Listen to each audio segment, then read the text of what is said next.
morning. Please be seated.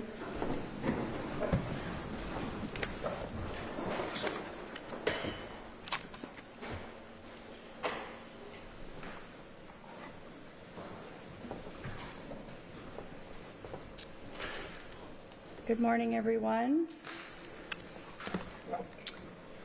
All right, we'll go ahead and go on the record.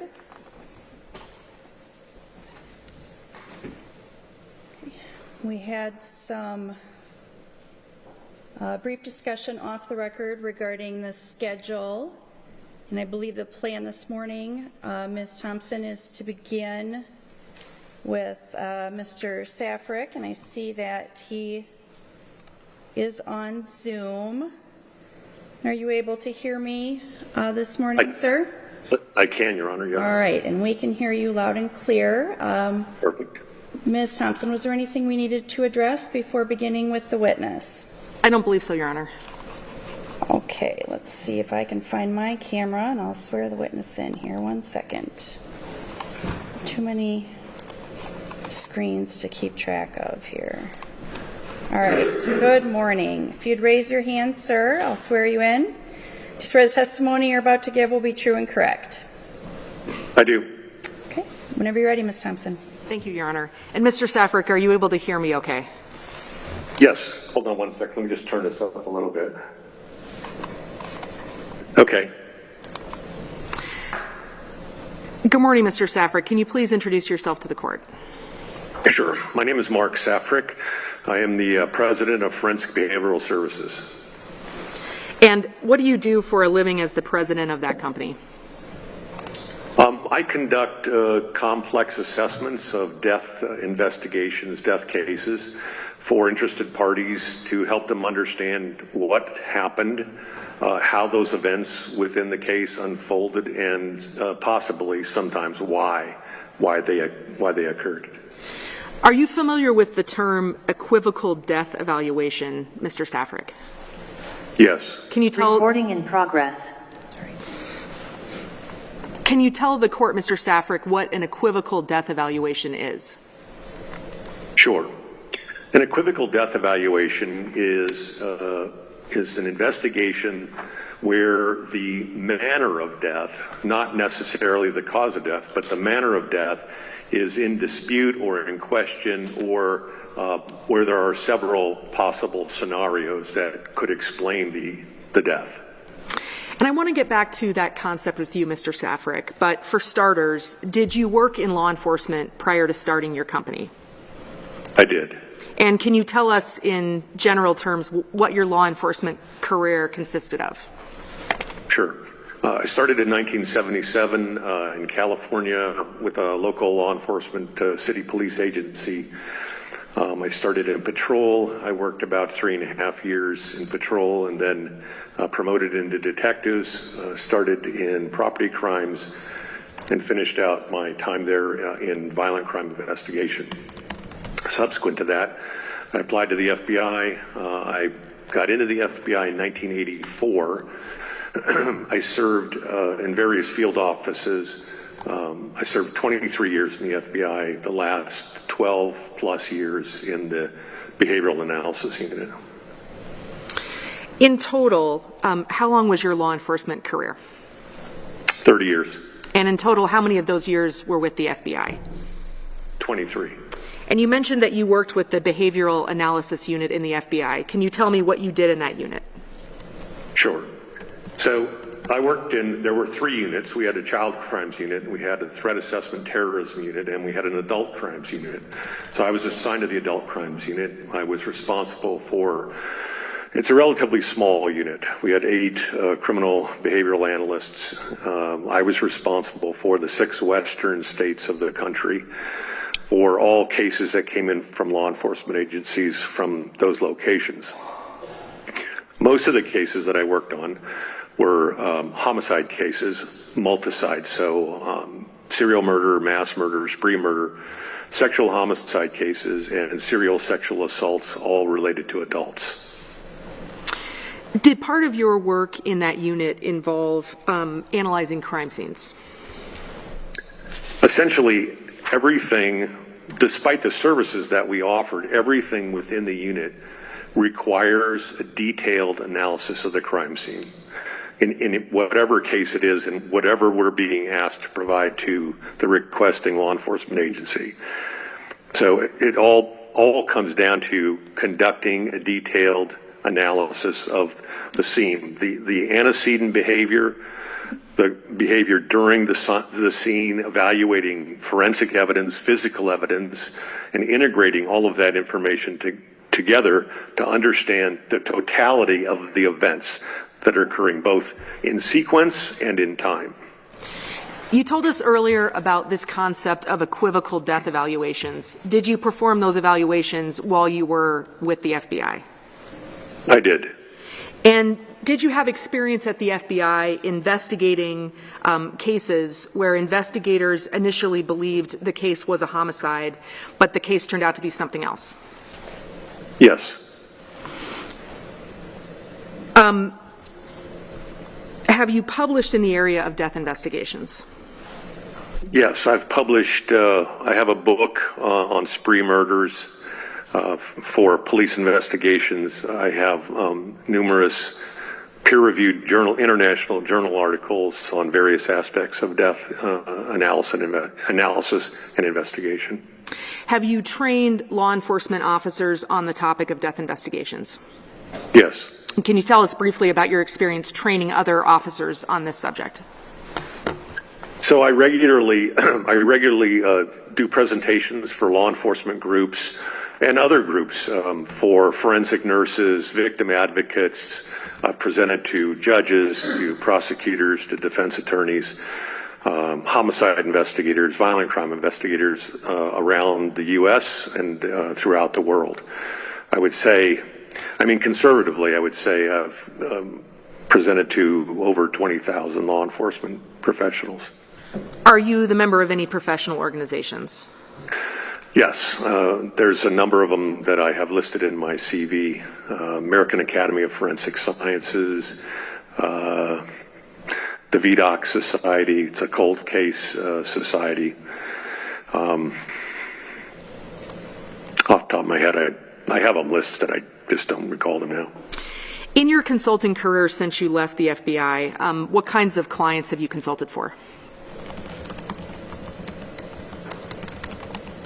Well, since I left the FBI, most of the clients are, I would say, attorneys, civil attorneys. So the types of cases that I work on typically involve some type of violent crime.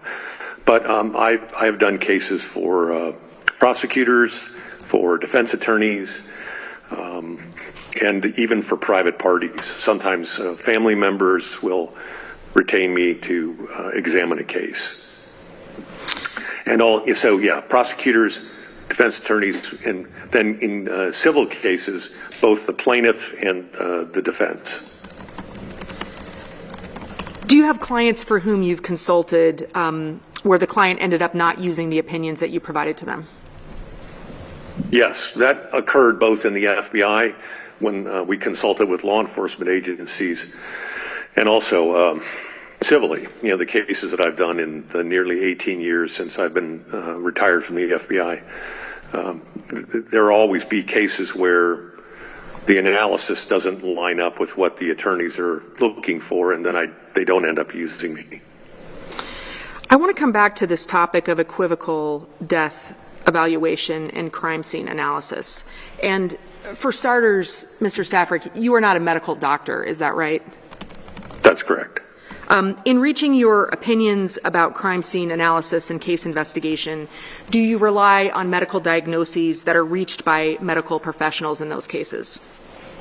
I do.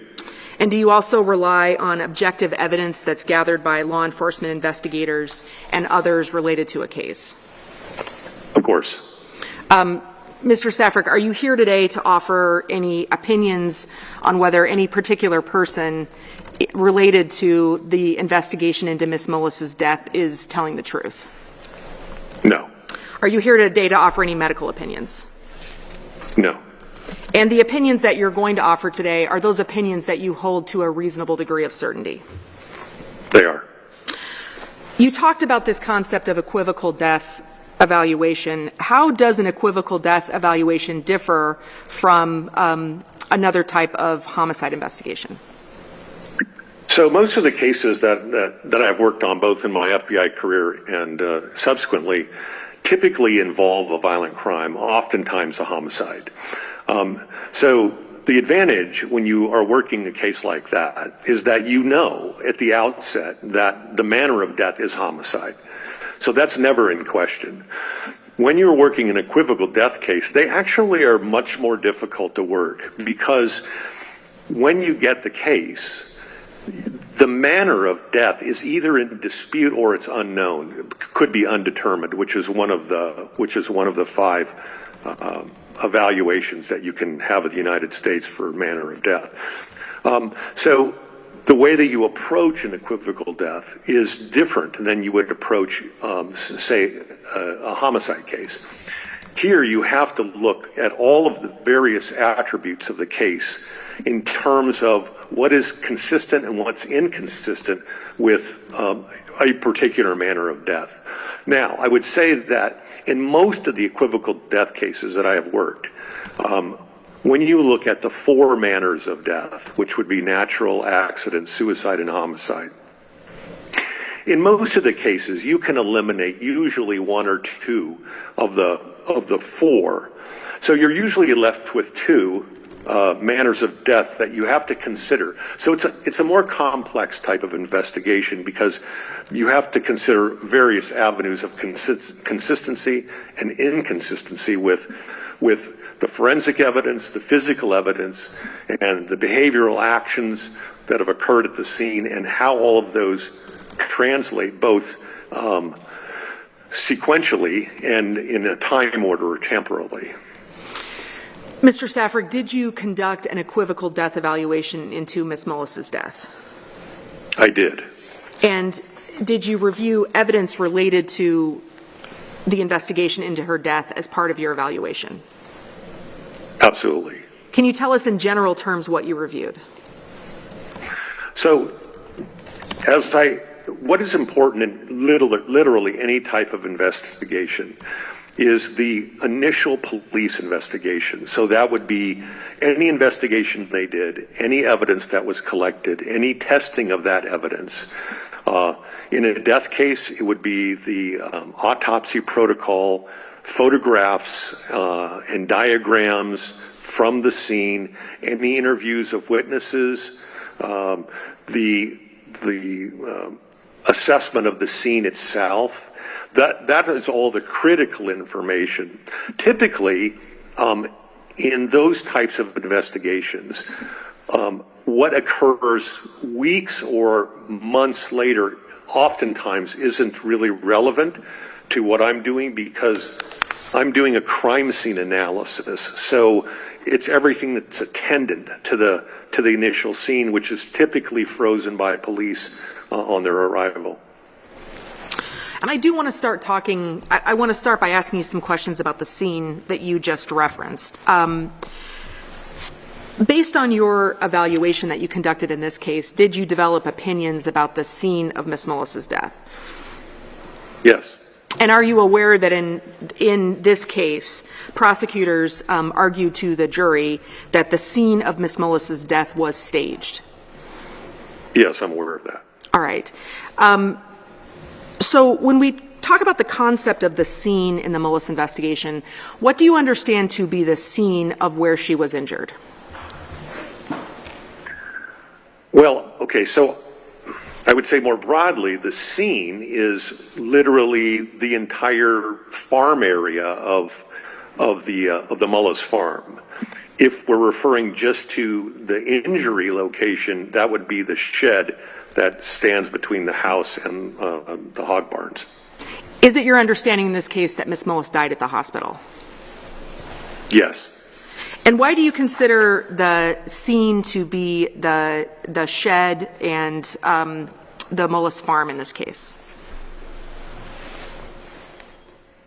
Well, okay, so I would say I would consider the Mullis farm, or at least certainly the area around the house and the shed and the workshop and the hog barns as the overall scene area, because there were witnesses and individuals in those locations. I would say that the shed is the location for Miss Mullis's passing, because there's physical evidence in the shed that suggests that. The interviews that were conducted, the information derived from those interviews indicates that, and the police investigation and their theory is that her death took place in the shed. In your training, which I think is accurate. And when you're talking, her injury took place in the shed. In your training and experience, what does it mean for a scene to be staged?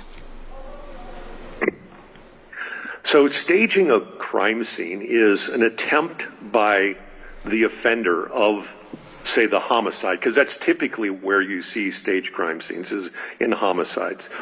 It's an attempt by the offender to misdirect the investigation. And the way that they misdirect the investigation is to introduce either spurious or fake evidence, remove evidence, or create contrived activities or behaviors that actually didn't occur. And the idea is that the purpose is that they're trying to create a new scene that has a new motive, because that's what they want law enforcement investigators to look at and draw their own conclusion that this is what is actually occurring as opposed to what actually occurred. And so they stage the scene.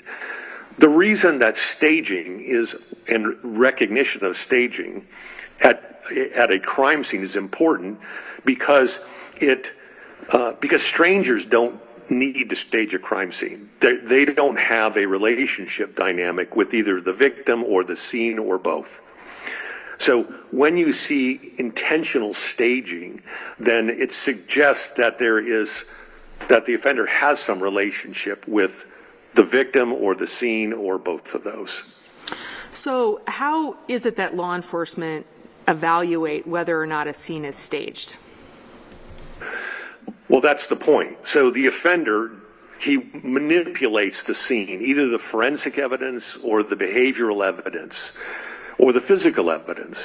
They manipulate the scene to change it so that when law enforcement comes and looks at the scene, that they're trying to overwhelm what law enforcement's logical conclusion about the scene would be, to make them think it's actually something different.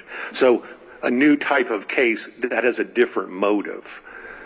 The problem is that when you are staging a crime scene, all of this activity then is happening after the crime. So it's not occurring in the right sequence or the right time order. And so you get inconsistent forensics, you get inconsistent injuries, you may have blood spatter in a location that doesn't fit the crime. So there are a lot of red flags that are evident in staged crime scenes. Did you see evidence in this case that the scene of Ms. Mullis's injuries was staged in some way? No. And can you explain how you reached that determination? Well, I would say first off, when you stage a crime scene, the point is that you need law enforcement investigators to come to the scene and look at it. You've changed the scene. You've changed the victim. You've changed evidence. You've created something that is supposed to look different. But you need investigators to see it, because you need for them to draw their own conclusions about the scene. Incorrect conclusions, but that's the whole point. So here you don't even have a scene, and that's the point. So there's no staging that's going on here, because investigators, they only come to the shed at a later time. So why was there no scene in this case? sorry? I said, why is it that there was no scene in this case, as you just mentioned? Right. So there's no scene because, first of all, Amy Mullis is not deceased, and there's an attempt to render aid to her, both in the shed and then subsequently in the truck, and then subsequently at the roadside location where dispatch advises him to stop the truck and meet law enforcement. There's no scene. The victim is not there. Everything is, suggests that Mr. Mullis was attempting to render aid to his wife in getting her to the hospital. So there's no scene to analyze. Not for staging, anyway. In your experience, is an aspect of scene staging sometimes that a person that is staging a scene will generate a situation where someone else will find the victim? Yes, that's very common, and not even in staged scenes, but in other types of homicide cases where it's called, what we refer to it as third-party discovery. So what they don't want is to discover the victim, because then it creates a problem for them because they're not at an arm's length distance. So oftentimes they will have somebody else discover the victim. That could be a neighbor, it could be a coworker, it could be a friend. That puts them at arm's length from both the scene and the victim, and essentially allows them to try to create an alibi. Well, here you're aware that it was not Mr. Mullis that found Miss Mullis, is that right? Yes, I'm aware of that. And yes. in your evaluation of this case, did the circumstances of this case fit the third-party discovery dynamic that you just described?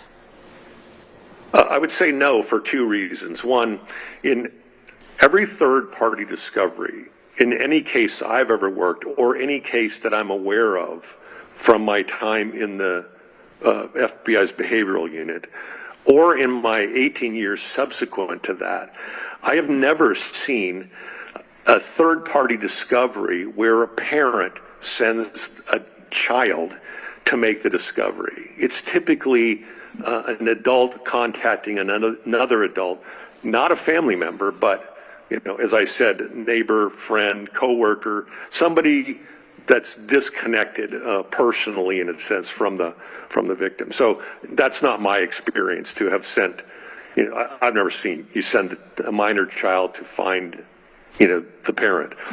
Secondly, it doesn't really work here because there's nobody here at the Mullis farm. This farm is isolated. It's out in the country.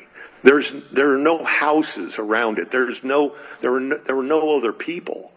So it doesn't make any sense to send, if you're trying to do third-party discovery, it doesn't make any sense to send your minor child to make the discovery.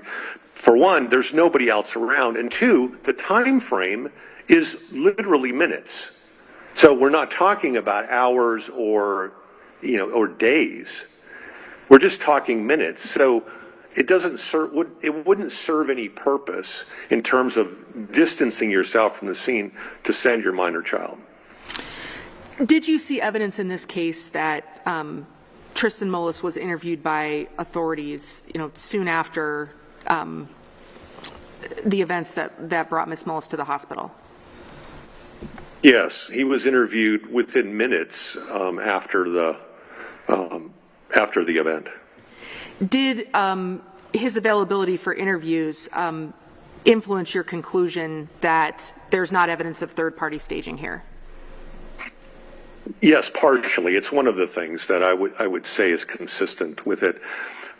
Because he's a minor, you have to have parental permission to interview a minor. And Todd gave permission immediately for Tristan to accompany law enforcement back to the house to show them and tell them what he saw, what he did, what he found. And so that's inconsistent, really, because if if you're the offender, you don't want a third party to be making statements that might affect your credibility or whatever you've told law enforcement.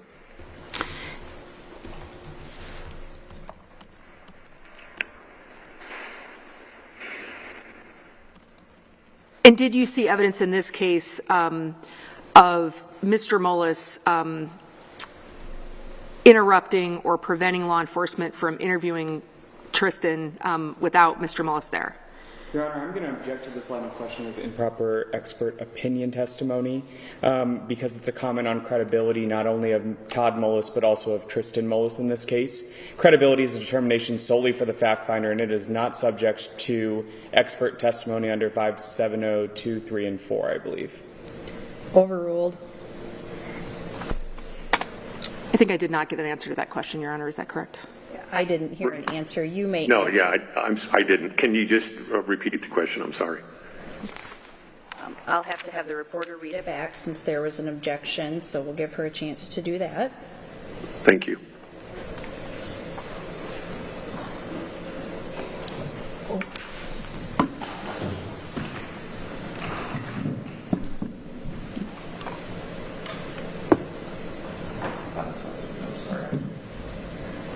And did you see evidence in this case of Mr. Mullis interrupting or preventing law enforcement from interviewing Tristan without Mr. Mullis there?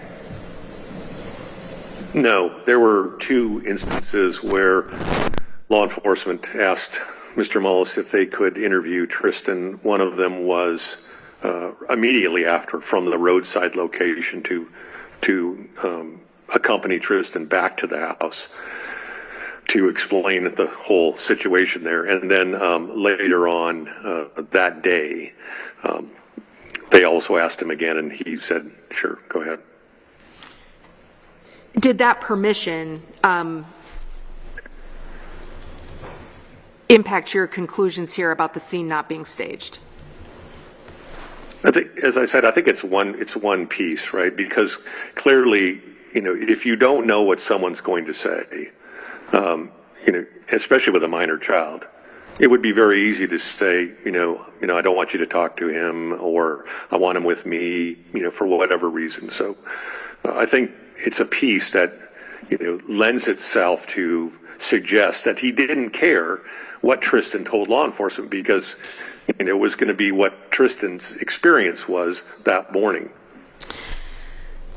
Did you see evidence in your equivocal death evaluation in this case that there was planning involved in some way in someone hypothetically causing Ms. Mullis's death? Right. So, I don't see any staging in this case. And, I don't see any planning. If the allegation is that it's staged, I think if it's planned, it would be very, very poorly planned for several reasons. One, the weapon is really a terrible weapon. Can it inflict fatal injuries? Yes. But is it a good weapon to use? No. If you're planning this, you don't want your children around. You don't want to be in a position where you literally would have to escape from your son to commit this. And also, you have two other minor children in the house, a 10-year-old and an 8-year-old. You have no control over them. You don't know where they're going to be, if they're going to come outside, if they're going to go to the shed. That they played in the shed. So it would be extremely risky. So to do that with your minor children would be, problematic. Farm accidents are very prevalent. So if you're going to plan this, if you've spent time to think about this, then there are lots of other ways that this could have occurred that didn't involve your minor children and didn't involve a very odd type of weapon like a corn rake. And it would have given you the privacy to interact with Amy at another location, somewhere off the farm property. But I just didn't see any evidence of planning, because I don't think there's no staging here. And if this is planned, it's extremely poorly planned. Did the fact that Ms. Mullis passed away at the hospital in this case, is that a fact that you took into account in evaluating whether or not there was planning associated with her death? Yes, because the idea in a staged crime scene, one, is that the victim is deceased, because you're going to be manipulating the scene, manipulating the victim. So the victim has to be deceased, because if they're not deceased, then there's a possibility they can move away, get help, render the aid to themselves. It becomes very problematic. So the fact that she's not deceased, again, in terms of planning, if this was the plan to kill her, then, that didn't succeed. If Ms. Mullis was, if there was evidence in this case that Ms. Mullis was the person who suggested the family work in the barn the day of her injuries, would that contribute to your analysis of whether or not this, whether or not Ms. Mullis's death was planned in some way? Yes, it affects it because she had been, because of her medical procedure, she had been unsteady, dizzy. She'd been resting at the house for several days. So it was, I believe, only on that morning when she informed Todd that she just couldn't sit in that house anymore and was going to come out and try to help in the barn. So again, how would you know this? You really wouldn't know it. So it goes against planning. Additionally, in terms of the planning, if you're trying to stage this, so then you have to know where the corn rake is, right? You have to be able to tell police, yeah, I saw the corn rake there yesterday. I was in the shed yesterday. I saw the corn rake. It was right here. So because it has to be, the scenario would have to make sense, right? You're trying to make it make sense to the police. So yes, you're going to tell the investigators, yes, the corn rake was in the shed. I saw it in the shed. This is where I saw it, right? But that's not what you have here. Instead, when they asked Todd where the corn rake was, he's like, I don't know. I hadn't seen it for 2 weeks. Last time I saw it, weeks ago, I'd set it against the wall, but I don't know where it was. So that doesn't make any sense if you're trying to stage a crime scene, right? You're trying to make law enforcement believe that this is, an accident, right? That's what you're trying. So you need to have the corn rake there, to confirm that for them, but it's not. And I don't think Todd knew until that morning that Amy was planning on coming out to the hog barns. Is the topic of victimology relevant to equivocal death evaluations? Yes, victimology is relevant to any type of crime analysis, because understanding the individual whose life is taken or who dies, is really important to understand their background, and what effect that has on risk level for them. So understanding that background, all aspects of that background, from their various types of histories, could be criminal or psychological or financial, their relationship dynamics with friends, coworkers, family members. All of that information is important to understand, who is Amy Mullis, and, what's that dynamic relationship between her, Todd, other people in her life. Is that what that term victimology means, what you just described? Yes, right. And it also, especially when you're talking about risk, you're trying to assess at what level of risk is she to become the victim of a violent crime.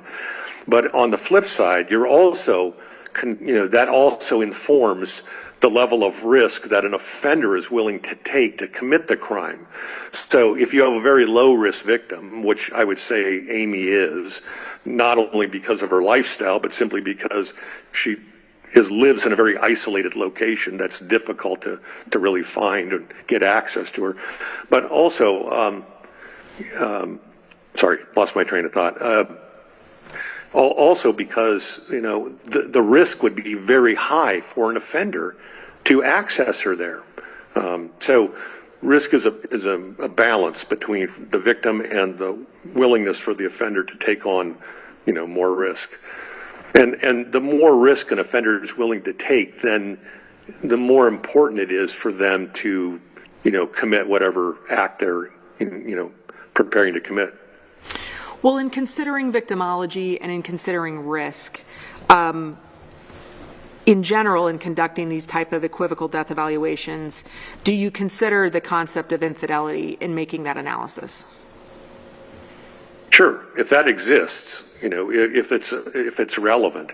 So there are lots of different components to victimology, and their relationship dynamics the relationship dynamics in her relationships would be important. So if it's uncovered that there's marital infidelity, certainly that would be important to understand. Well, in conducting this equivocal death evaluation, did you consider the issue of infidelity in the Mullis marriage in reaching your conclusions? Sure, absolutely. And how did that fit into your analysis? Well, so once I was aware of it, then I have to put it in context, right? So everything that's done in my type of analysis is always within context. It's always within the totality of the circumstances. It's never a single piece of evidence that, is pulled out and assigned a value. It only has meaning within the context of everything you're looking at. So when I became aware that she had this affair with Mr. Frazier, then I wanted to take that into consideration. What do I know about that? Who knows about that? Did Todd know about that? What's that dynamic? What is that dynamic like? So, of course, it's a very important piece. And did you draw any conclusions about how, if at all, infidelity would have played a role in the victimology in this case? So, one thing I really wanted to understand is, was Todd aware of it? Now, clearly, there had been a past infidelity that he was aware of. But in this current one, based on the emails and the texts between Amy,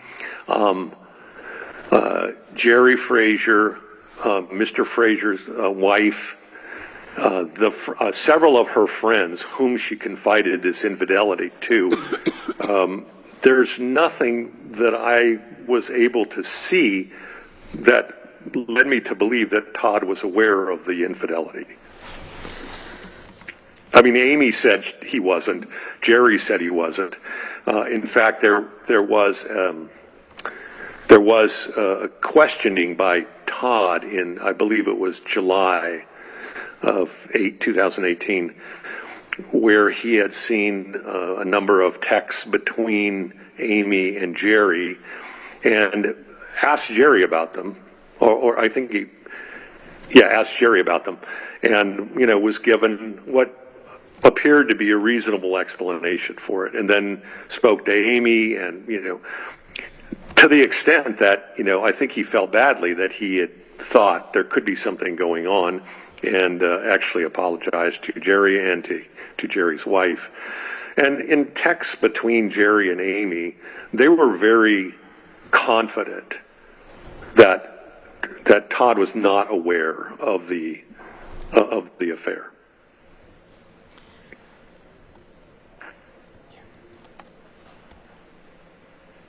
In considering the issue of victimology, in assessing risk factors as you've described,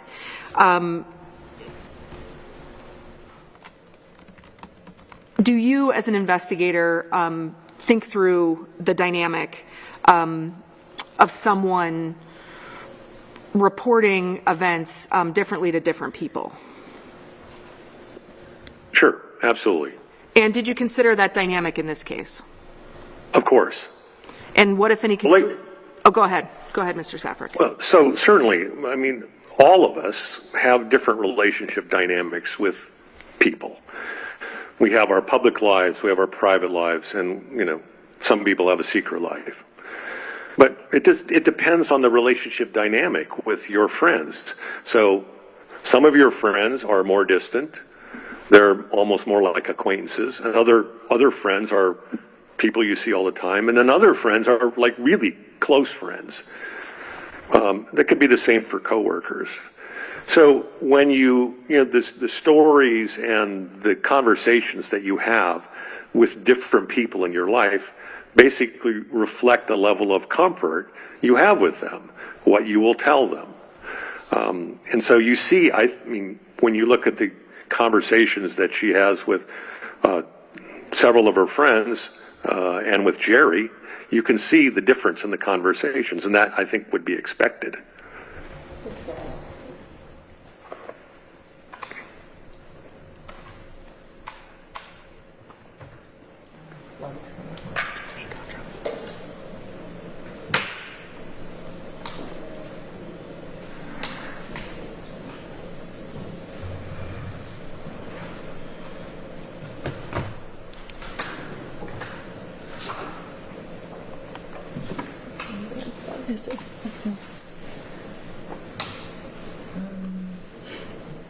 Do you need power?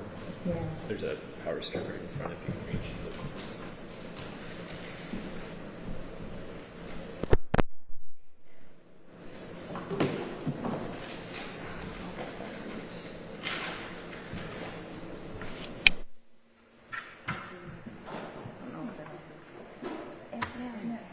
Yeah, and I had him check it.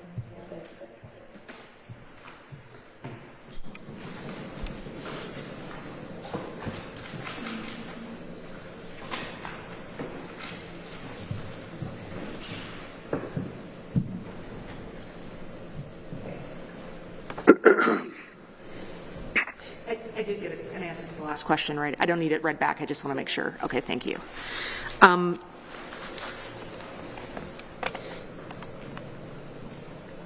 Did you see evidence in your evaluation, Mr. Safrick, that there were communications between Ms. Mullis and Jerry Frazier where Ms. Mullis was critical of Todd Mullis?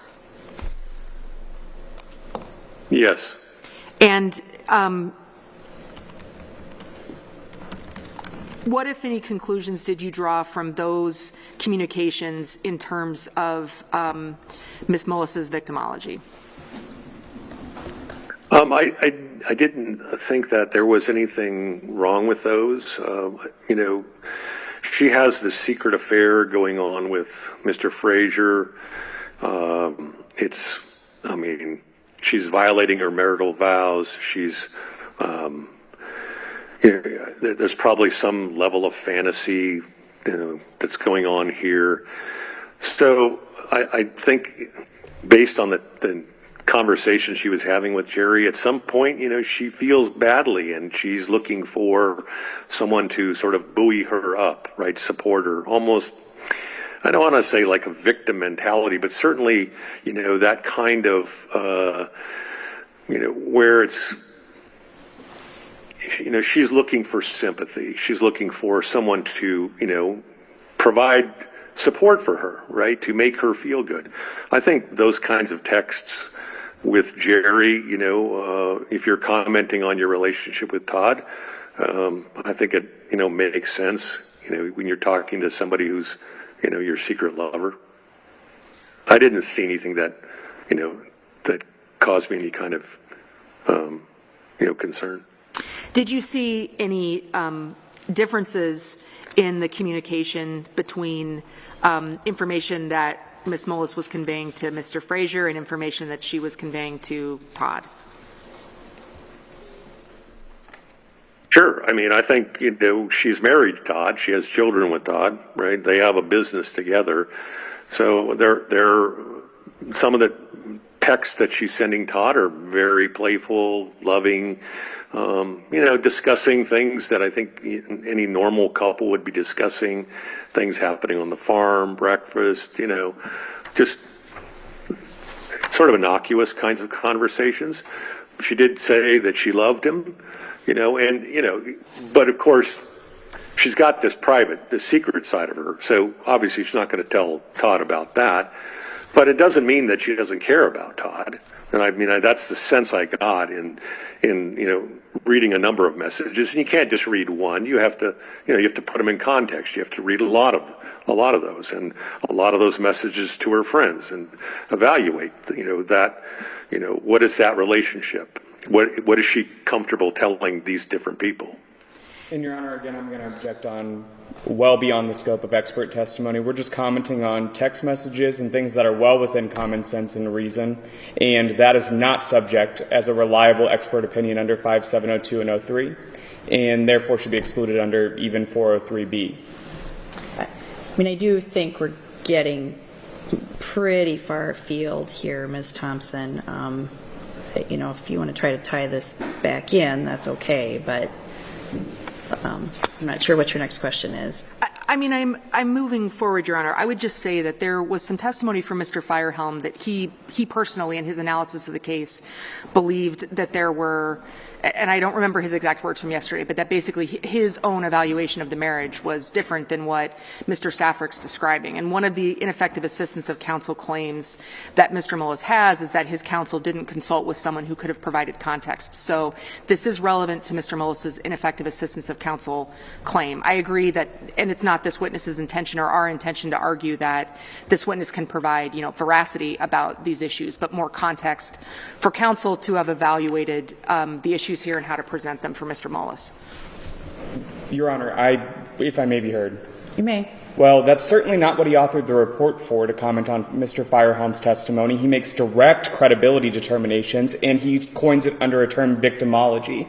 There's at least 2 cases which have excluded his analysis specifically on this point and reversed for new trials as it being inadmissible in the first place and therefore unreliable. I'm happy to provide those citations now. They're from the Illinois Supreme Court, where they find the entirety of this testimony in line of questioning to be inadmissible, as did the New Jersey court that they relied on too, because it's the equivalent of testimony from a 13th juror to parrot in a theory of a case. That is improper testimony, and we would vehemently object under the expert testimony provisions in 403. Yeah. And certainly little different to have the testimony of trial counsel's analysis of the case and attempting to get the testimony in this way through an expert. So again, if you can have him explain how he's qualified as an expert to talk to me about this specific type of testimony in a way that isn't vouching or credibility, which is my domain, I guess we can try to go there. But the way this direction is, or the way this testimony is going, seems to be down that path at the moment. So let's maybe redirect and get back into something that I think is his domain with these investigations, or the way in which he handles them, please. Understood, Your Honor. And we can take up the issue of that case law because we disagree with what it says, but I understand the court's ruling, and I'll move on to a different topic. Thank you. Mr. Safrick, are you familiar with the concept of confirmation bias? Yes. And can you tell us in brief terms what that is? Well, I would say in reference to like a criminal case, the investigators are more likely to search for and recognize what confirms their bias or their theory and ignore or not consider evidence to the contrary. Did you see evidence of confirmation bias in the investigation into Ms. Mullis's death? And I'm going to object again, Your Honor. This is psychological evidence, and it's been kept out before because they do not he has no experience as a psychologist. He has no medical experience as a psychiatrist. What is the point of this testimony? Again, under our reading of the case law, courts have kept out the very same thing and found it to be improper, and we would object on those grounds as before. It's the same grounds as before. Did you wish to respond to this, Ms. Thompson? Well, the case law that the primary case in Illinois in which a court determined Mr. Safrick's opinions were not relevant actually dealt with his assessment of a crime scene. If the state is referencing People versus King, we can talk about that case. This is not testimony that's offered to provide the purpose of this testimony is to talk about what this investigation was and why it is that both Mr. Mullis's own attorneys and investigators focused on incorrect information. And that is within Mr. Safrick's province as an experienced FBI investigator, as an experienced law enforcement officer who evaluates these cases.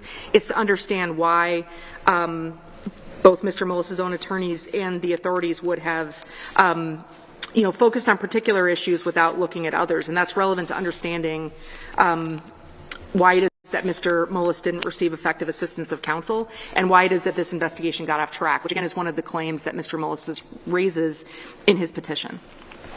And again, Your Honor, if I may, Mr. Safrick's report doesn't speak to that. The ultimate conclusion as set out on page 56 and 57 is meant for him to speak to whether or not this was an accident or a homicide. Specifically, if we look to his conclusion, he said, quote, "I was asked to review this case to determine if a manner of death other than homicide would provide the most logical explanation for Amy's death," close quote. I believe that's at page 57, Your Honor, possibly 58. And so Mr. Safrick's conclusions certainly aren't being relevant to an ineffective assistance of counsel claim. And again, improper testimony invades on the fact finder's function here. Ms. Thompson, any further response? Mr. Safrick has not offered an opinion about the cause of death here, although he certainly has one, as the state alluded to. There's nothing about, and his report does discuss the topic of confirmation bias and how that is relevant here. These opinions are just as relevant for what counsel would have taken into account in choosing whether or not to investigate, choosing whether or not to make certain arguments on Mr. Mullis's behalf. That is exactly the purpose of his report. It's information that counsel could have taken into account. That's exactly what we offered it for in our petition, that counsel failed to get this kind of expert opinion which would have aided in counsel's analysis. There is nothing about Mr. Safrick's report that is inconsistent with presenting it in that way. We have not presented Mr. Safrick's ultimate opinion in this case. That is the province of the court. But these are all the factors that he could have explained to counsel, which would have helped counsel understand what evidence would have been relevant to arguing this case to the jury in Mr. Mullis's case. And I'd say that there's a number of other cases where Mr. Safrick's analysis and opinions have been accepted by courts, and we have a number of those cases we can cite to the court. So the state has pulled out, a couple where courts went the other way, but that's not Mr. Safrick has testified all over the country, and his opinions have been accepted by courts in numerous states. To the extent that the court understands Mr. Safrick to be offering an opinion as to the investigation that was conducted into this matter, and not an opinion or as an expert on confirmation bias specifically, the court will allow the testimony and give it whatever weight it's ultimately due. So the objection's overruled. You may proceed, Ms. Thompson. I'm sorry, what was my last question? And I apologize because I don't recall.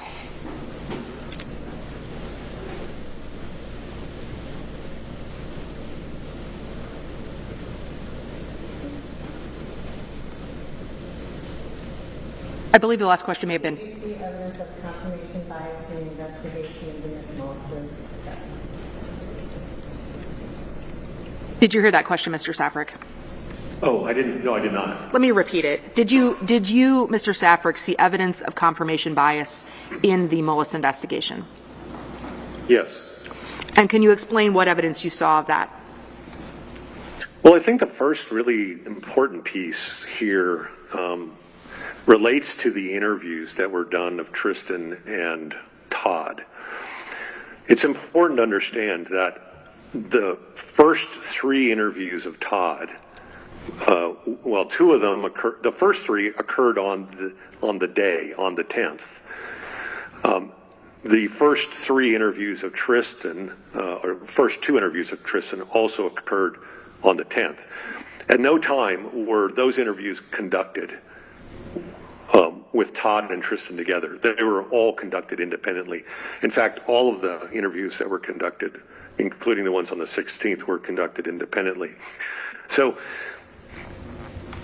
normally in law enforcement, when you have 2 suspects and that are, suspected in a crime and law enforcement arrests them, the first thing that law enforcement does is separate them. Why? Because they don't want them talking and getting their story together. I mean, this is an investigation 101. And that's exactly what happened here. We have these literally 7 interviews of a 13-year-old boy and Todd explaining to law enforcement on the day. So this isn't occurring weeks later or months later or years later. This is happening contemporaneous with the crime. And what we know from investigations is that the best information from a witness is that contemporaneous information to the event. So the closer to the event, the better, because you don't want that information contaminated. You don't want that person talking to other people Objection, or other vouching, improper testimony. Again, what he's saying is, if I understand it, and certainly the court can make the determination, is that they were telling the truth because their stories were closer in time to the events in question. How is that not a credibility determination, saying they were telling the truth then but were not later on? Well, and I think the answer is turning into a narrative. Let's just have a new question, please, Ms. Thompson. I'll ask another question, Your Honor.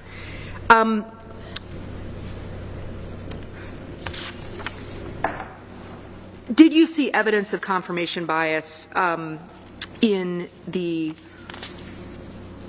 way that authorities relied on the text messages and the messages between witnesses in this case?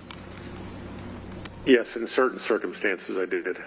And can you explain what evidence of confirmation bias you saw in that respect?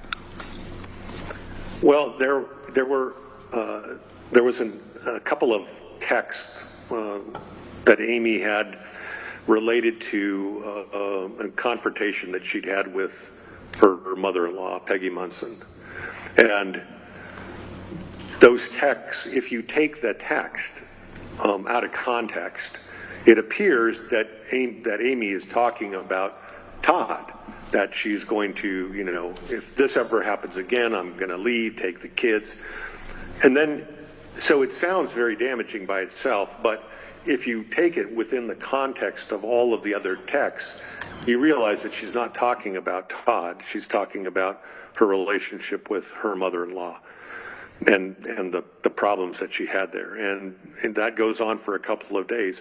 And she even has that discussion with Todd. So I think it's really important that you take all of these conversations in context and look at what's going on before and after the conversations. Just one moment, Your Honor.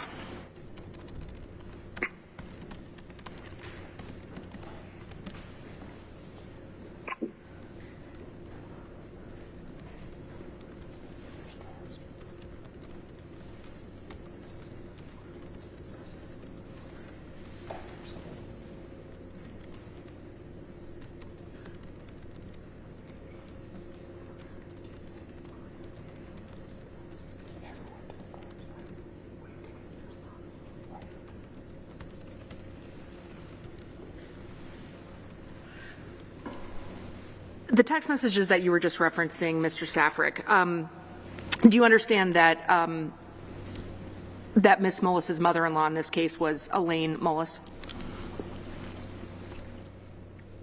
Do you recall? Go ahead, Mr. Safrick. Sorry?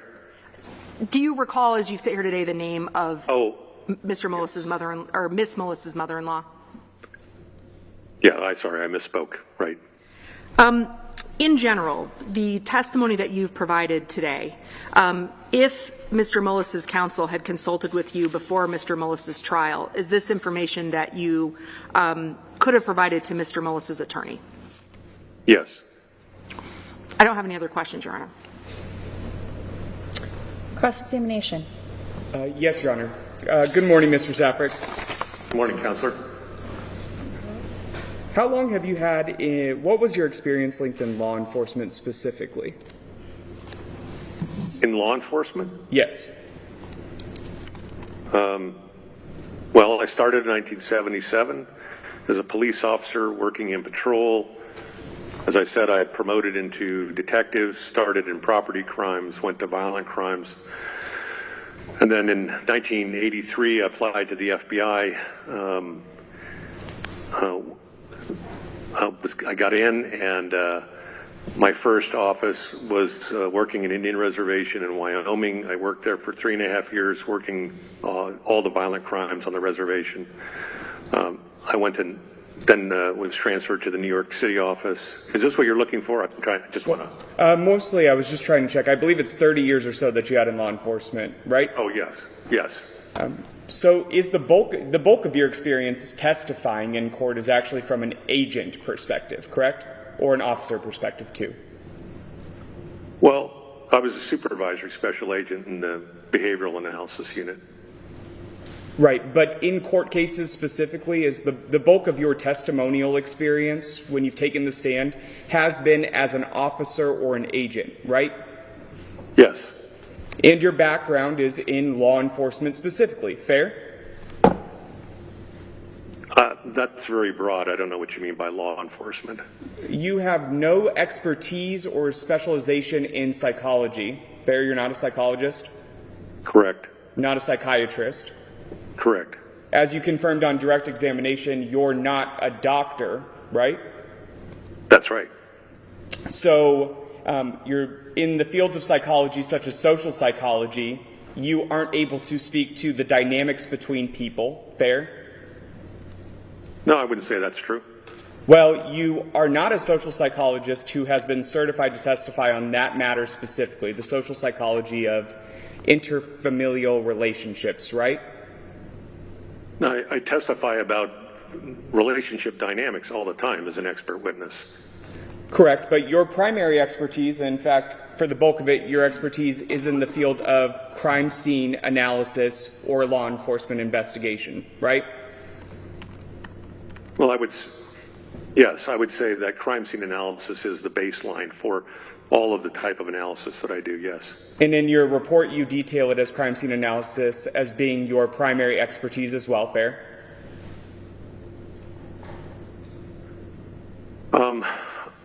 I don't know that I detail it in my report that way. As I said, crime scene analysis is sort of the bedrock of all of the type of analysis that I do in complex death assessment cases, whether they're homicides or serial murders or equivocal deaths. I have extensive training in that area. Correct, but on page 3 of your report specifically, you say, quote, 2 published appellate opinions allow my expert testimony in crime scene analysis, right? Right. I have lots of opinions. I have lots of appellate courts that have upheld my testimony many times. I only put those in there because they were published opinions. Well, the Illinois Supreme Court also issued a published opinion in People v. King. Are you aware of that case? I am, yes. And they found, in that case, would you agree that the appellate court or the Supreme Court of the state of Illinois found your testimony inadmissible in its entirety, correct? Yes. And it relied on a similar case by the New Jersey appellate court as well, finding similar testimony on profiling, for instance, or what your testimony was being offered in that case went beyond the bounds of your expertise, correct? I've never testified about profiling. Profiling is not allowed in the court. Profiling is essentially linking the defendant to the behaviors at the crime scene that would interfere with the purview of the jury and the court and the judge. I've never testified about criminal profiling. And Not even in the case of... Are you speaking about the Forden case? Well, on the matter You're talking about the New Jersey. Are you talking about New Jersey? Is that the Forden case? I believe it's State v. Lennon, if that sounds correct. Yeah, that's the Forden case, yes. And similarly, you were found or profiled as an ex-FBI profiler in the case of, I believe, Raymond Lee Jennings, correct? Are you familiar with that case? Objection. Yes. It just, the question, I think, was you were found or profiled as an expert. I just didn't understand the term that the counsel was using there, Your Honor. Did you wish to clarify, counsel? I mean, I guess I heard the witness answer, so apparently the witness wasn't confused. I mean, I can clarify, Your Honor, but the witness already answered the question. I guess, Ms. Thompson, if you just want to come back on redirect, you can clarify. Understood, Your Honor. Well, you mentioned that you've never done profiling before, and you would agree that it would be inadmissible testimony to do a profile, correct? Yes. But similar matters, or I guess your testimony in People v. King at the appellate level, labeled your testimony profiling of characteristics consistent with crimes. Would you agree with that? I don't know how they characterize it, but I've never testified about profiling. So today you're not providing a profile, for instance, of who would have committed this crime, right? No. But you are profiling the victim in what you've coined as victimology, right? Right. You have to understand the history of the victim is when you're looking at a death scene case. You comment on her behaviors as being manipulative or otherwise, right? Objection, Your Honor. That was not his testimony today. Overruled. The witness can answer if he's able. So part of so you're taking things out of a context here. I said that when you look at Amy's conversations with various people, she presents a different side of herself to whomever she's talking to. That is a relatively normal thing most people do, depending on the relationship that a person has with the person they're talking to. But you would agree. Thank you, Mr. Stafford. But my question really was, you refer to her at times as being described as manipulative or otherwise. Fair? In your report? Yes, I did. So those findings comment on her characteristics as a victim, right? Well, I've characterized a lot of things about her. Right, her personal traits, fair? Right, and this was also referred to by other witnesses who described her the same way. So I guess, Mr. Safrick, you're just is it fair to say that you drew all of your inferences from the existing record evidence established or collected by law enforcement on this side of things, or presented at trial? Is that about right? Well, I didn't do any independent investigation. I didn't, go to the scene and conduct an investigation. So, as I always do, I have to rely on the reports and the investigation conducted by law enforcement and others associated with the case, like the medical examiners and toxicologists and such. But on direct examination, you testified that there was no scene in this case. Is that right? There was no staged scene. Well, you would agree that Amy Mullis was found on her hands and knees on your review, right? She was found with her hands tucked under her, yes, lying on the floor in the shed. And she was found impaled by a corn rake? Yes. And you would agree that based on the evidence you reviewed at least, Mr. Mullis sent his son to find the pet carrier check on it, right? Correct. And ultimately sent him in to find his mother, true? I don't think he sent him to find her. He sent him to get the pet carrier. And in doing so, find his mother, right? Or found his mother? He did. And then Mr. Mullis grabbed the corn rake and pulled it out of Miss Mullis's back, right? Yes. And in doing so, touched the weapon, in this case, or what would be called a poor weapon, I believe, as you characterized it, right? Yes. And so there wouldn't be any DNA evidence specifically that you'd be able to pull from the handle of the rake, right? Why wouldn't you be able to pull DNA evidence? Well, let's say fingerprints. Mr. Mullis's fingerprints would be on the rake then, right? They could be. So in your experience of 30 years in law enforcement, you would agree pulling latent prints might be difficult, right? Pulling a latent prints depends on the surface you're pulling them from. So if you have an old, worn, dirty corn rake handle made out of wood, probably be difficult to pull latent prints. And so when Mr. Mullis pulled the corn rake out of Amy Mullis's back, he discarded it next to her at some point, right? Yes. And you would agree that based on the record evidence, Mr. Mullis admitted to putting the rake in that shed, correct? Well, yes, his recollection was that, 2 weeks prior, he set it against, but he hadn't seen it since. Set it against the wall, but hadn't seen it since.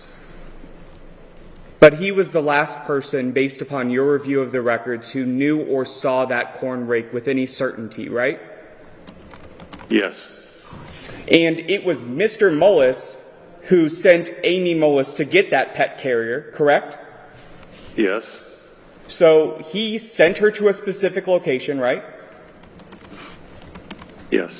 For a specific purpose, right? Where nobody else would be, true? Well, he didn't know that his other children wouldn't be out there. Well, you're speculating on that front, fair? You don't know one way or the other. You have never interviewed those kids, and you have no testimonial statements one way or the other as to whether he thought they'd be in there, right? Objection, Your Honor. No, but look, I'm looking sorry, at Mr. this. Stafford, there was an objection. Oh, I'm sorry. I'll withdraw the objection, Your Honor. Oh, now the objection's withdrawn. You may continue your answer.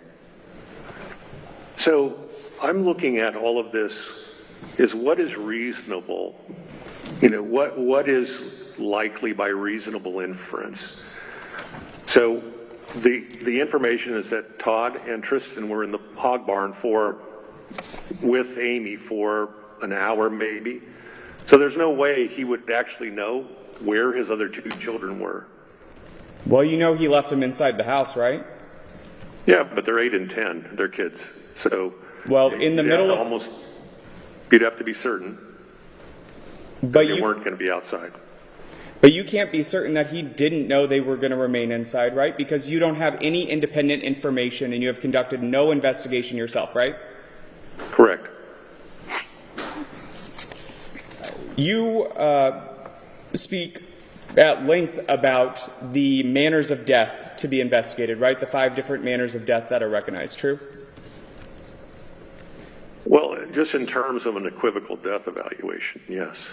But ultimately, you agree that in your conclusions, you were asked to provide an opinion on whether the manner of death in this case was homicide or that there was a more logical explanation for Amy's death, right?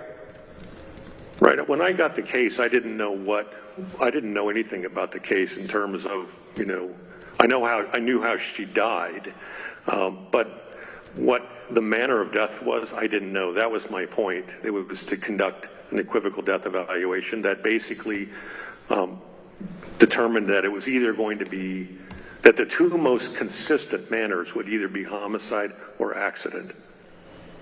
So your conclusion was the 2 most consistent manners of death, in your opinion, would be homicide or accident? Right, because there was nothing there that indicated this was a natural death, and there was nothing, in my experience, in terms of having seen well over 4,000 homicide cases and death cases, that this was a suicide. So, by reasonable inference, you're left with either accident or homicide. You would agree that Google searches in the history as introduced at trial, though, about, quote, what happens to cheaters in history, and, quote, killing unfaithful women would point to potential motive or any purpose, right, based upon your understanding of planning? Well, see, counselor, I think you're taking that out of context. That's not very good of you to do that. It's completely out of context. Those searches appeared to be related to schoolwork. Your testimony today is that, quote, killing unfaithful women was a school assignment? You're taking it out of context, I think. That's my opinion. There is information that suggests that these were searches done by the kids. And I might have missed it in your report. Did you at any point reference those Google searches? No, I did not. So nothing that would have potentially cut against the point. You only found one factor that weighed in favor of finding it was a homicide, right? Objection, Your Honor. Yes, I did. The basis of your objection, Ms. Thompson? That's a compound question, Your Honor, but the witness has answered, so I'll withdraw the objection. The objection's overruled. The answer will remain in the record. And that was that most women are murdered by people they know. That's right? Yes. But you didn't weigh any other motive evidence, did you? Counselor, I reviewed all this information in detail. I was open to the possibility that this was a homicide and that counsel that contacted me was, incorrect. And that was my job, to figure out what, based on the information and my review of all the information, what was the most likely and consistent manner of death. That was my job. And I considered it a homicide as well. Well, correct me if I'm wrong, but in your report you don't mention Tristan Mullis's trial testimony, do you?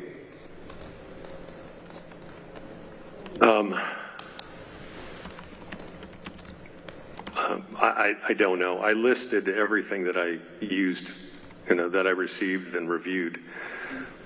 I have to say that I wrote this report in the end of 2022, beginning of 2023, so it is several years old for me at this point.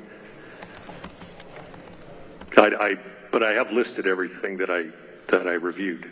Well, I'll ask you this question. Do you recall anywhere in your report that you testified to your conclusions at length on direct examination, for instance? That report, do you mention Tristan Mullis's testimony that Todd Mullis's father was out of his sight for an indeterminate amount of time?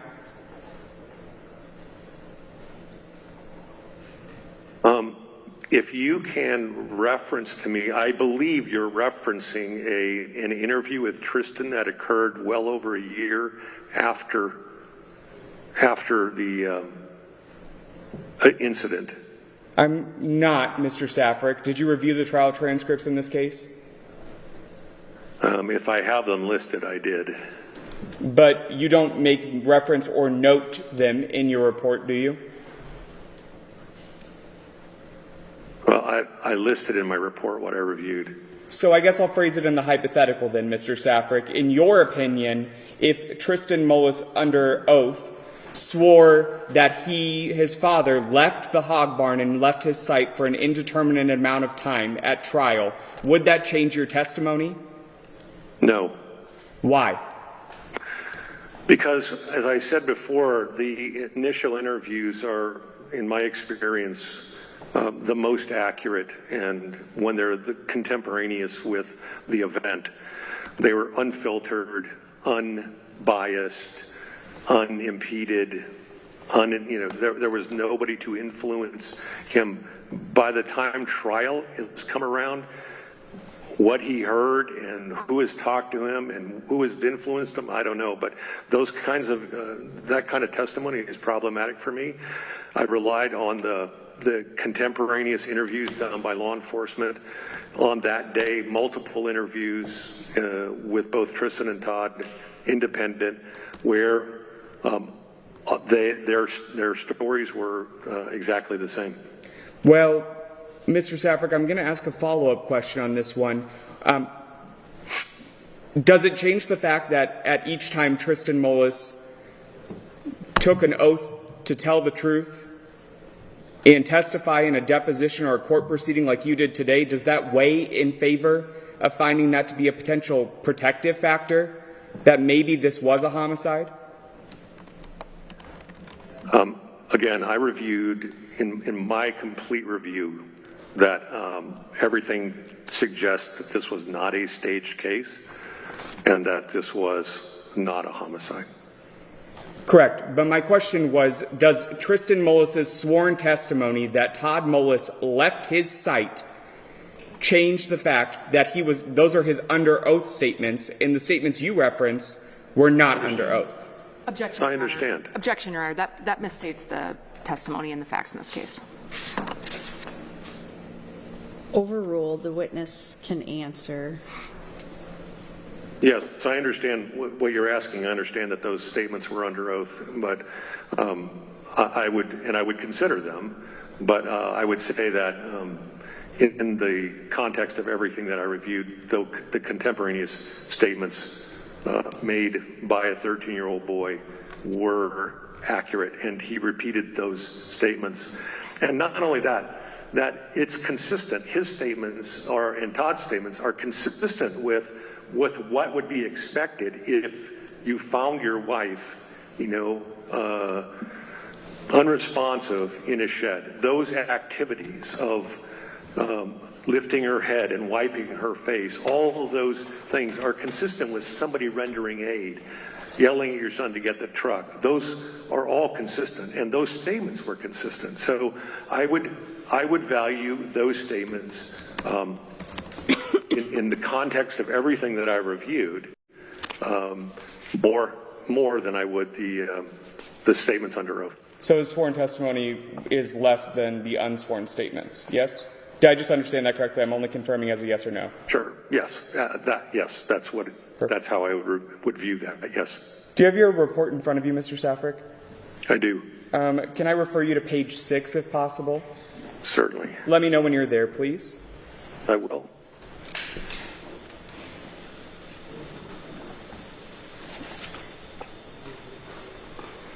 Okay. In the first paragraph at the top of page 6, in the last sentence, I believe, I'll read aloud and let me know if I read it correctly. Quote, "In this case, I yielded the attempt to reconstruct an exact sequence of events. Such an attempt is impractical due to the innumerable possible interactions between Amy, the environment, and others." Did I read that correctly? Yes. In your opinion, then, an accident reconstruction wasn't feasible here. Is that fair to say? No, what I'm saying is that oftentimes when I'm questioned at trial, counsel will ask me, isn't it possible that this could have occurred? And generally what I would say is that when you're dealing with what's possible, literally thousands of things are possible. It's impossible to know the exact sequence to the second of what is actually occurring.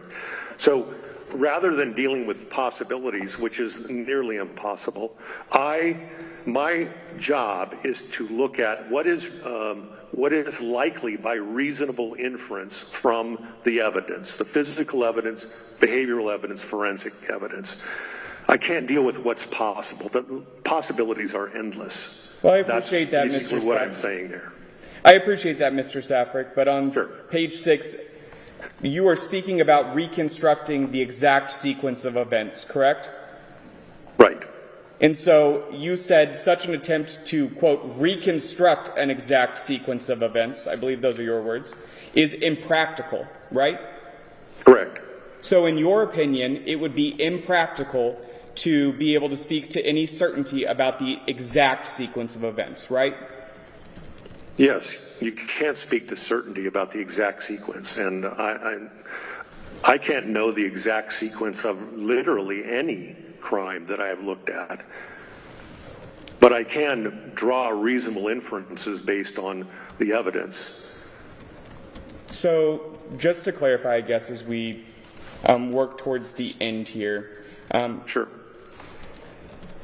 we can agree that Todd Mullis asked Amy Mullis to go get the pet carrier, right? Yes, So he sent her to a location, right? he did.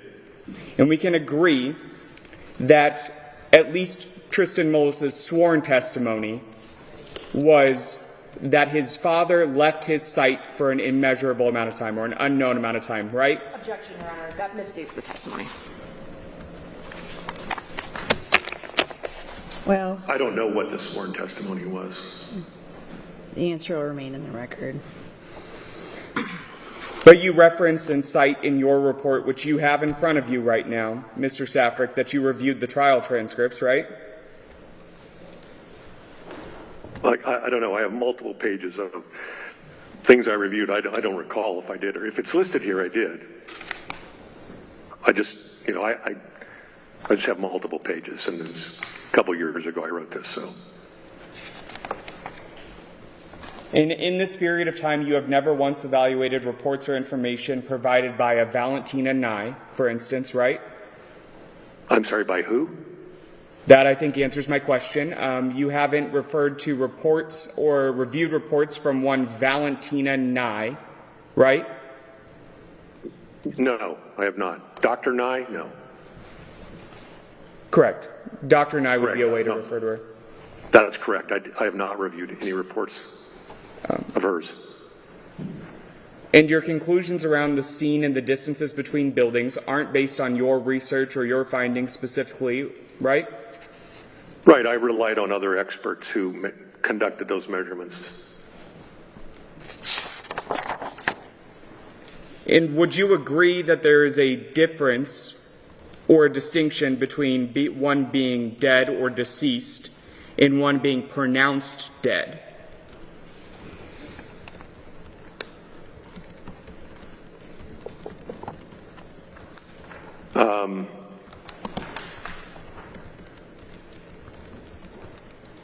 I'm not clear on your question. Sure. Someone's dead or they're pronounced dead? So Amy Mullis was pronounced dead at the hospital, correct? She was. But she was found unresponsive in the shed on your review, correct? Yes. And there were not signs of life accordingly at that point in time. Is that a fair description of the evidence or the record? Objection, Your Honor. This is calling for a medical opinion from this witness, which he stated he's not providing. Well, the witness can certainly, I guess, testify as to his understanding based on his review of the records. I won't interpret his testimony as providing any medical opinion. With that understanding, Mr. Safrick, you may answer the question if you remember it at this point. I do. Thank you, Your Honor. Yes, I don't believe there was there's anything that indicated that she was dead in the shed. She was transported. They were doing CPR on her at the roadside, and I believe, if my recollection serves me correctly, that the doctors in the hospital worked on her for over an hour. So at some point she was pronounced deceased, but there's no evidence that she was deceased when Todd found her in the shed. Did you find any? She was unresponsive, but no indication she had already passed. Did she ever come to or become responsive again based upon your review of the evidence? Counselor, that would be a question for the emergency room doctors who worked on her. I don't know. Although you just testified to what they found or how long they worked on them, right? I believe that my recollection is they worked on her for about an hour before they pronounced her. But you can So come to my sense is that they believed that she was alive. I mean, I have a lot of experience with individuals who are either declared deceased at the scene because it's apparently obvious they're deceased, or as soon as they get to the hospital, they're declared deceased. That's not what occurred here, so. She wasn't declared deceased at the hospital? Not immediately. I've had, hundreds and hundreds of cases where offenders or where victims are declared deceased as soon as they arrive at the emergency room. But that was not the case here. So I don't know. There's nothing that says that she was deceased, and people believed because they were working on her that she was still alive. Sure. Mr. Safrick, we were provided a list of your prior testimony in the last 4 years. I believe that lists, is it 2 trials that you've testified in? Or 1 trial? I don't have that list in front of me, but whatever It should be accurate, yes. How many trials do you believe you've testified in the last 4 years or so? Trials, probably those two. And There's 2 on there. you also list depositions, I believe, for a grand total of 4 items or 5 items or so. Does that sound about right? Yes. If I provided that, that's accurate, yes. And it isn't in criminal cases specifically, right? Well, they're civil cases, but they're all related to criminal, typically homicides. So I have to evaluate all of those homicide scenes. Sure. And how much were you paid for this case? Well, not enough. But I did a lot of the work pro bono after. I got paid initially, but I've done a lot of work pro bono, and I've not, just because, they don't really have the money, and I think it's worthwhile to provide my insight in this case.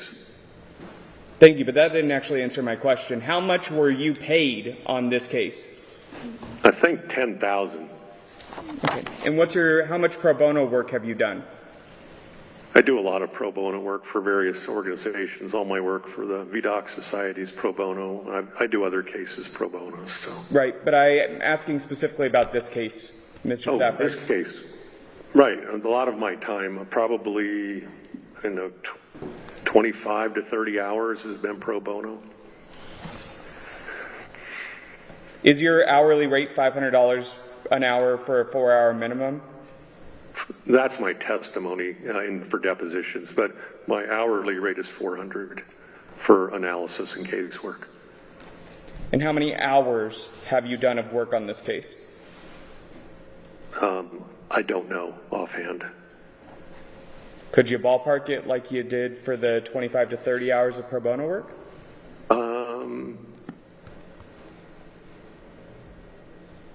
60 to 70 hours of work. It's been I was retained in July of 2022. So it's been, 3 plus 3 years?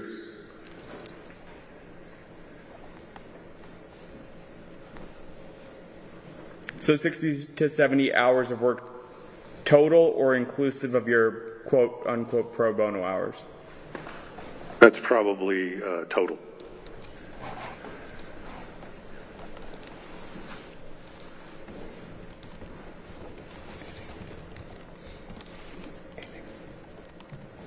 I don't have anything further. Thank you.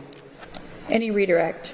A few questions, Your Honor. Mr. Safrick, I'm going to show you what's been marked as Exhibit 281.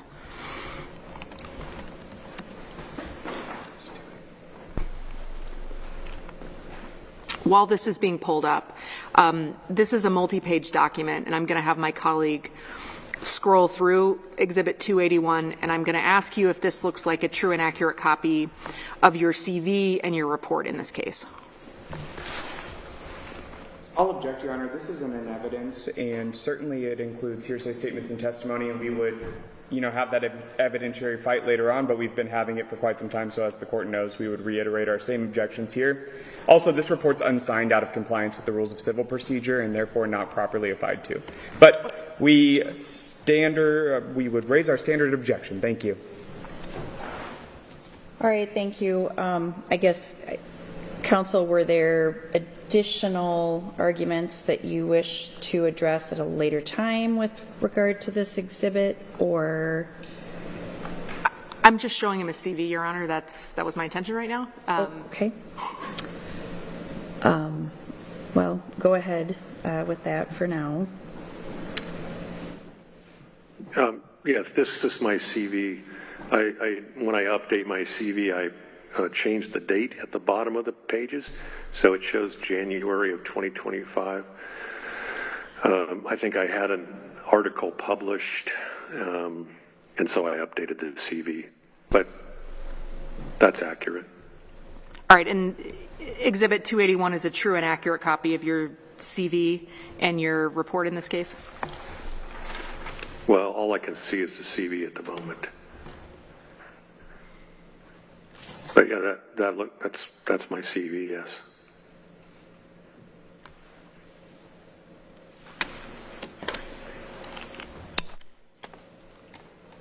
let me know when you've had a chance to determine whether this is a true and accurate copy of your report.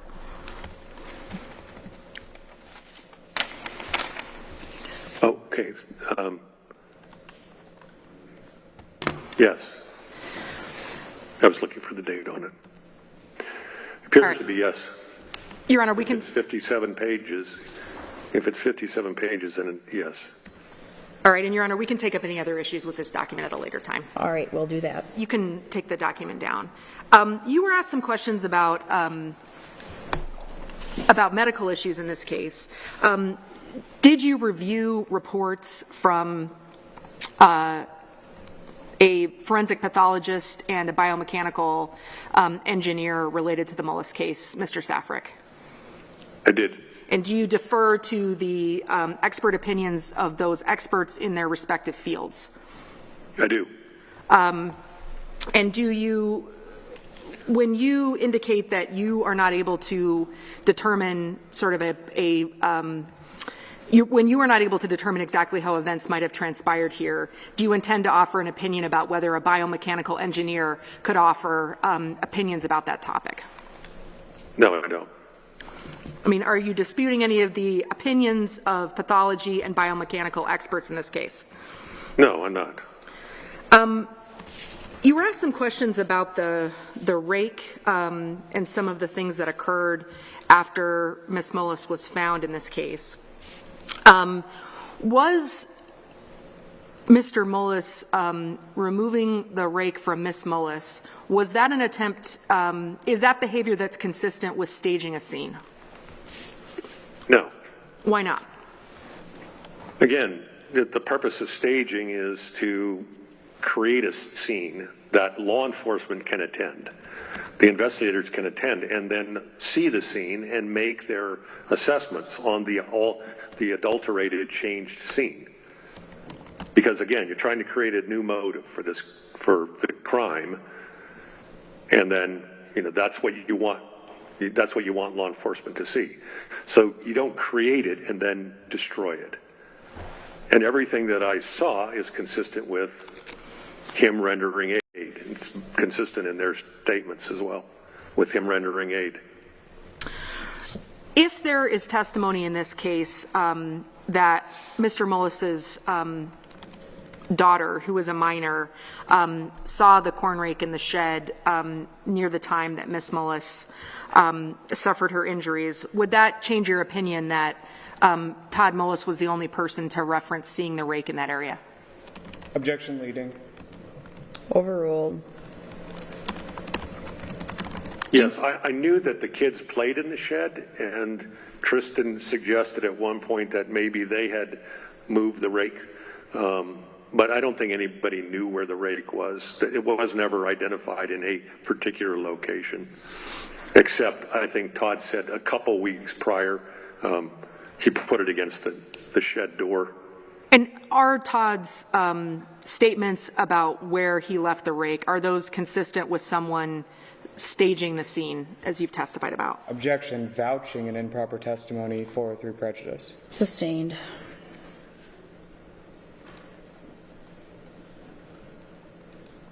I didn't ask you your opinion about how you would evaluate the cause of Ms. Mullis's death, but the state did. So I'll ask you, did you reach a conclusion about what the likely cause of Ms. Mullis's death was? Objection, improper opinion testimony. He can't come to a pathological diagnosis, Your Honor. They opened the door to this, Your Honor.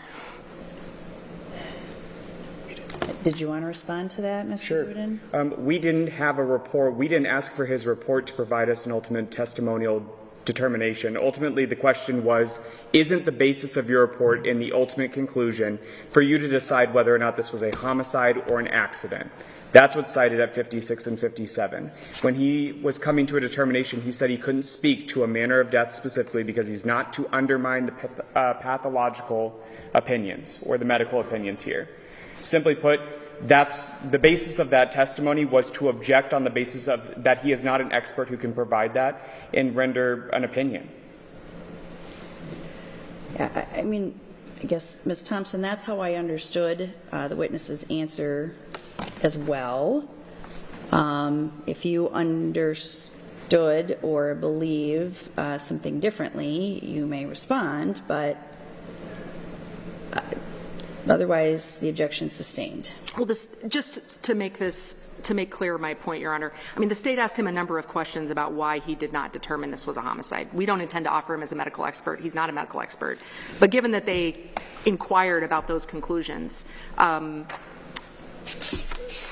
it's our position we should be able to inquire about his conclusions as well. But I understand the court's ruling, and I'll abide by it. Thank you. One moment, Your Honor.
Two more questions, Your Honor. One is, Mr.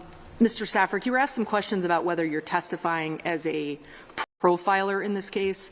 Are any of your opinions in Mr. Mullis's case based on your experience in profiling possible criminal defendants?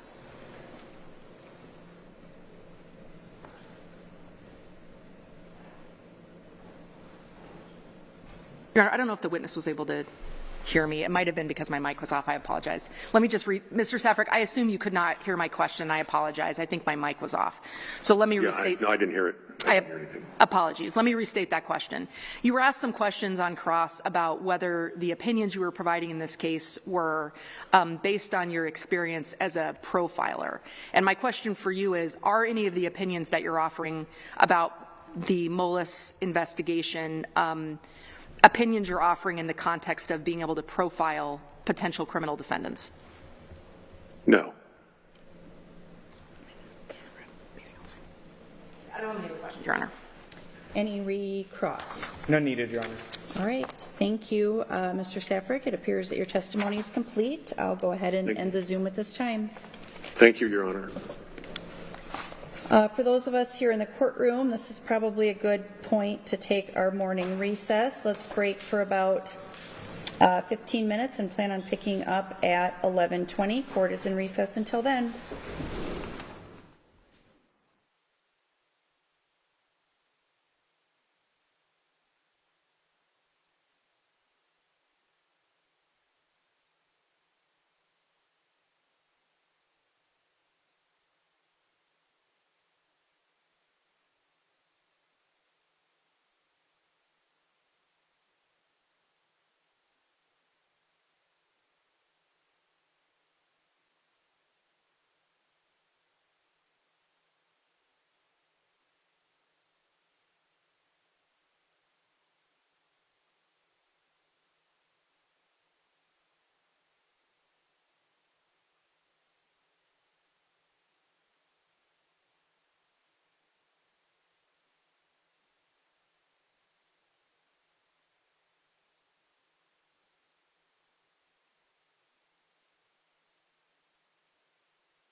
Please be seated.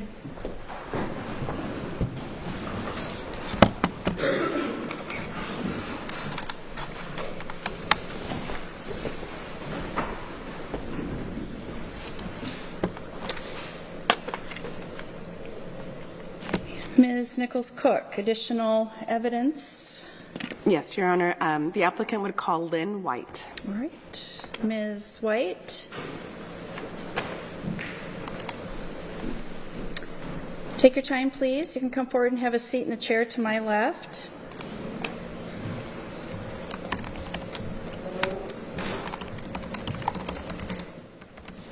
There's no chair. Yep, go ahead. Oh, There's no chair. our chair disappeared. Well, that's interesting. We can grab one from over here.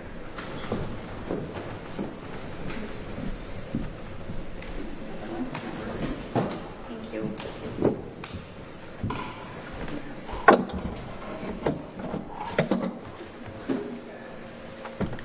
Thank you. All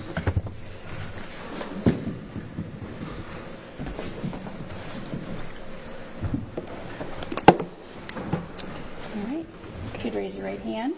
Do you swear the testimony you're about to give will be true and correct? Yes. Okay. You can turn that microphone on in front of you there. There's a button in the bottom center. And then feel free to adjust the chair and the microphone so that you can sit comfortably. One is lit up there. There you go. Yep. Okay. It's lit up. What was the second part of that? I'm sorry. Oh, feel free to adjust the chair and the microphone so that you can sit comfortably. All right. Okay. Ms. Nichols-Cook, whenever you're ready. Thank you, Your Honor. Good morning, Ms. White. How are you? Good morning. Very well, thank you. Can you state your name for the record and spell your name for the court reporter? Lynn White, W-H-I-T-E. And Ms. White, how do you know Todd Mullis? I am his older sister, And where do you currently live? Dubuque County. Did you grow up here in Delaware County? Yes, I did. And what do you do for work? Currently, I am a office manager for a construction company, How long have you been there? 14 years. Prior to that, what did you do? I was a city clerk treasurer for a small town in Dubuque County for 10 years, a neighboring county for 5 years as a deputy clerk, and I also worked in the banking industry for 5 years. Do you have other siblings in addition to Todd? Yes. Who are they? I have an older sister, Lori, an older sister, Mike, and the two younger boys, Pat and Todd. And Mike's your brother. Correct. We've heard some references in other testimony about Lynn and Mike. Would that be you and your brother Mike that people are talking about as far as helping with things around the family farms? Yes. And then is Leroy Mullis your dad? Yes. Do your parents and your brothers all live close to where Todd and Amy Mullis were living in 2018? Yes, all within about 5 miles. And does your family, including your parents and your brothers, do they currently farm? Yes. Have they always farmed? Yes. Is it crops or livestock? Both. Both. In the spring of 2018, do you know who was planting crops? Todd planted the corn and Mike planted the beans. And in 2018, do you know who would harvest crops? In 2018, it was Todd that ran the combine along with Mike.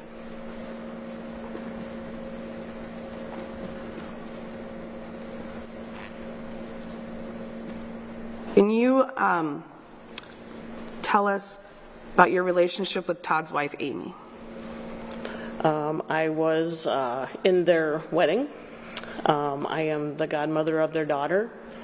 At holidays, we would play cards together, do the dishes together, throw darts in the yard. I would stop on occasion to the farm and just visit. I want to talk now specifically about the summer and the fall of 2018, okay? Okay. Do you remember learning that Amy's grandmother was ill and eventually passed away? Yes. Did you learn about any other family issues that Amy had going on that were affecting Todd and the kids? I believe that her uncle was also in the hospital. He had some sort of brain bleed, and she was assisting her mom in taking care of her uncle. Do you know if that required Amy to be gone from Delaware County at times? Yes. Did you have interactions with Todd and the kids and Amy during the summer and the fall of 2018? Yeah, I would see them on occasion, yes. Did you have any concerns about Todd and Amy's relationship? None.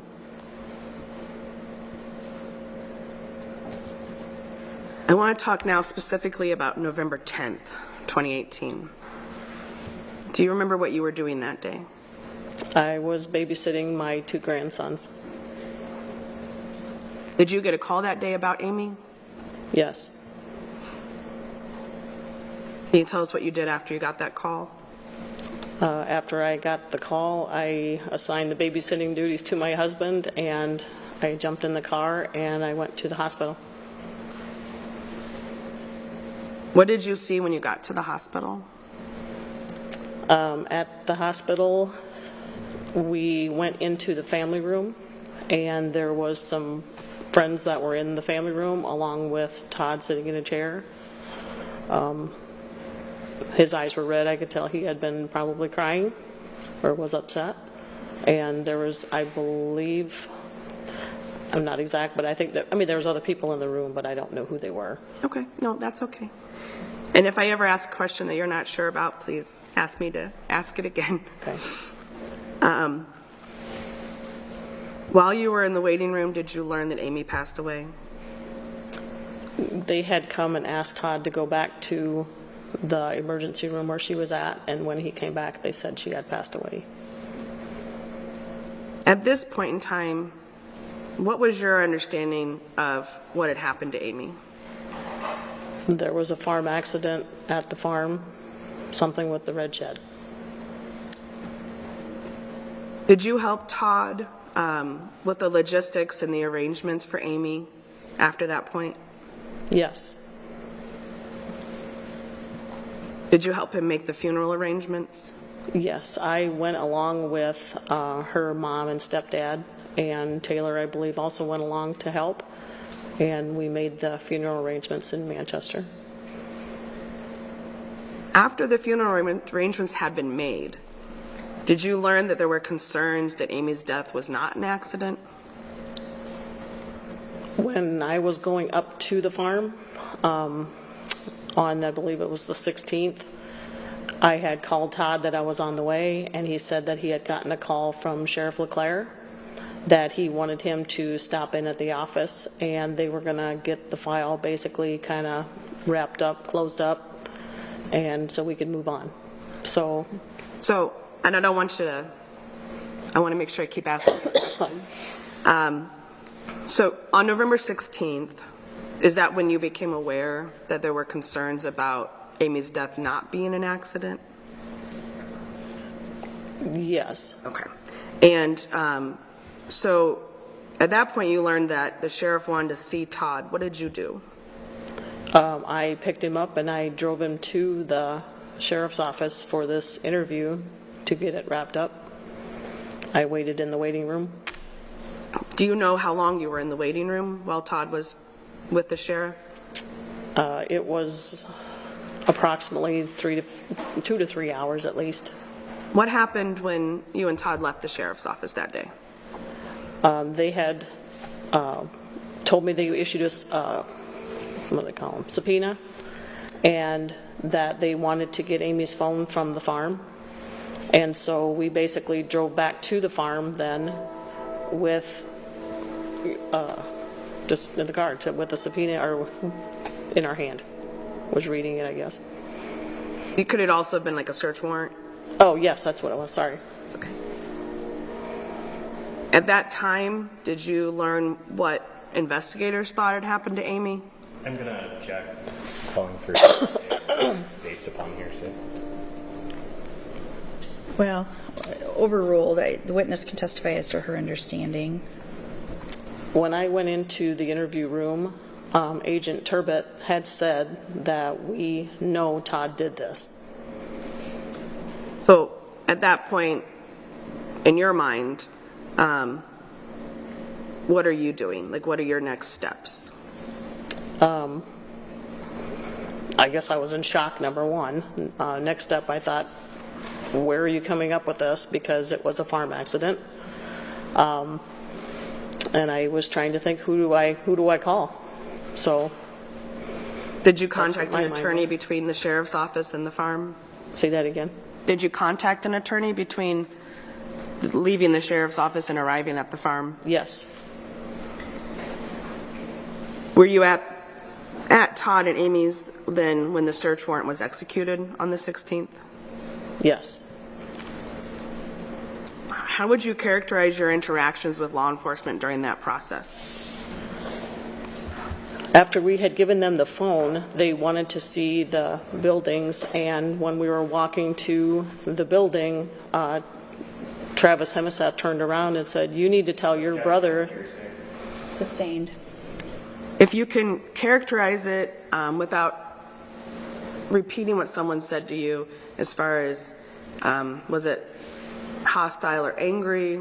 Was there a lot of back and forth? What do you recall observing and being a part of? Can you re-ask that again? Sorry. Yeah. When the search warrant is being executed on the 16th, can you describe for us what was happening? Were officers also talking with you and Todd? I'm going to object, Your Honor, on hearsay and backdoor hearsay, even if we're cabining it where it's not saying specifically what they said, it's based upon those statements and observations of those statements. Yeah, I mean, I think that question is probably inviting hearsay, Ms. Nichols-Cook. I'm not sure if maybe you can rephrase. Let me try, Your Honor. Thank you.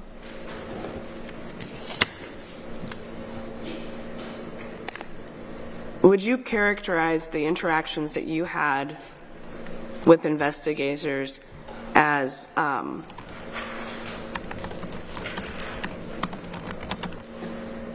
being aggressive towards you? Same objection, Your Honor. Overruled.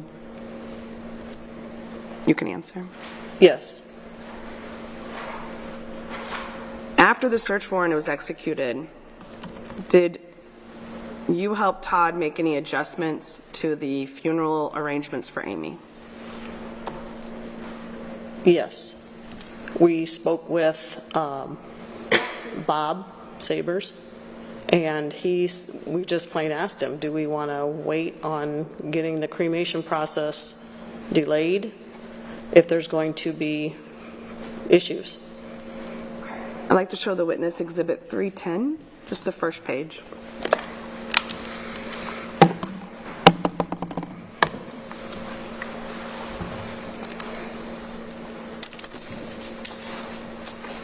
Let me know if it pops up on your screen.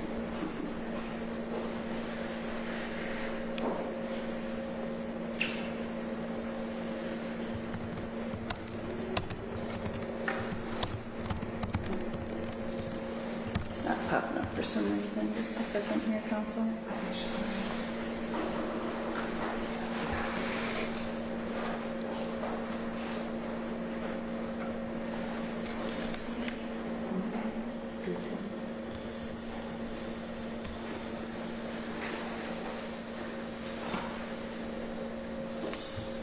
Your Honor, may we approach the witness and show her one of our screens? You certainly can.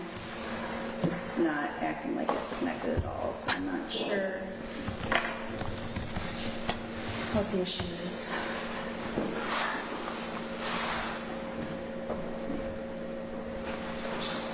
Ms. White, do you recognize that document? Yes. Can you tell us what it is? It was the letter that was drafted to by Leonard Funeral Home in order to have them delay the cremation. I object on hearsay on this letter. The letter's not in evidence, and it's signed by Mr. Mullis, so it's hearsay. Okay. the objection's overruled, the answer will remain in the record, and you had not offered it yet, correct, Ms. Nichols-Cook? All right. Ms. White, did you help Todd write this letter? We talked to the funeral home, and the funeral home director is the one that wrote it. And did you? I was type on the it up phone and call. prepare it? I was on the phone call with the funeral director at the time, yes. Did you type up this letter? I don't remember.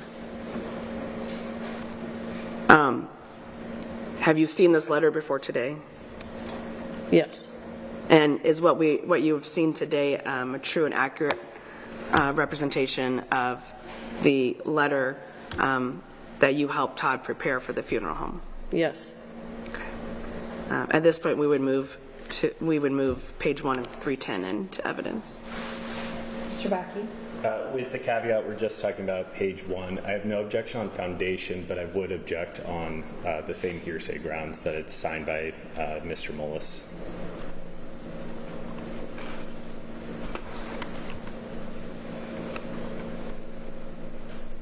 .310, page 1 is admitted. The objection's overruled.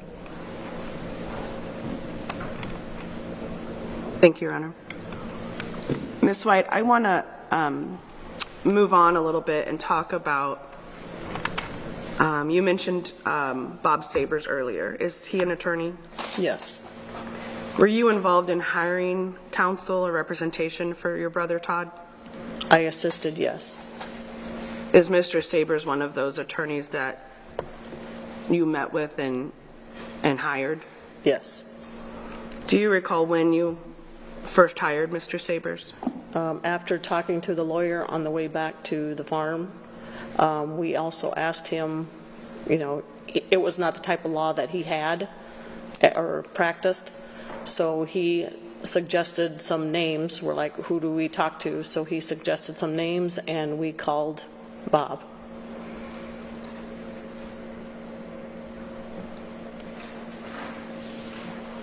Actually, I called Bob, but Thank you.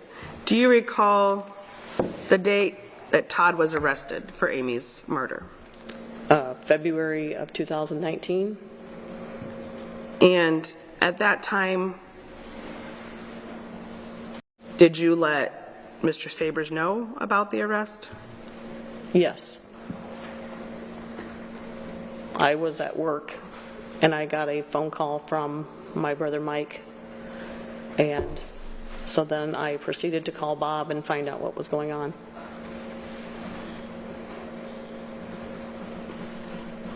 And so at some point, did another attorney become involved in representing Todd on these charges? Yes. Do you remember his name? Jake Firehelm. And while these attorneys were representing your brother, was Todd in the county jail? Yes. And at times, was he also moved to the Buchanan County Jail? Yes. What was your role with the attorneys while they were representing Todd?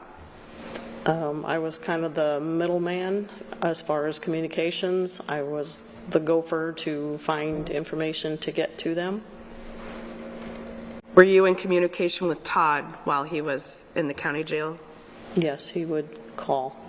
How often would he call you? Oh, probably at every 2 or 3 days, every day. It just depended on the week.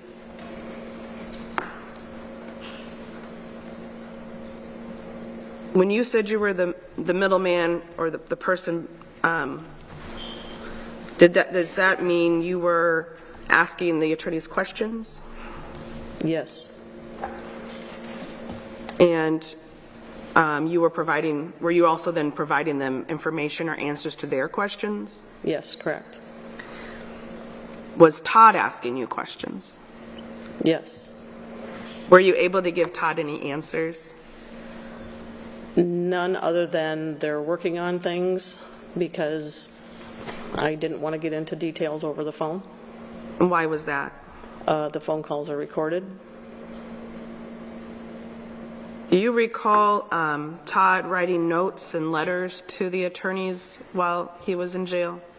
Yes. Would you also then get copies of those from the attorneys? I would get the originals from the attorney. I want to show the witness a prior exhibit 233.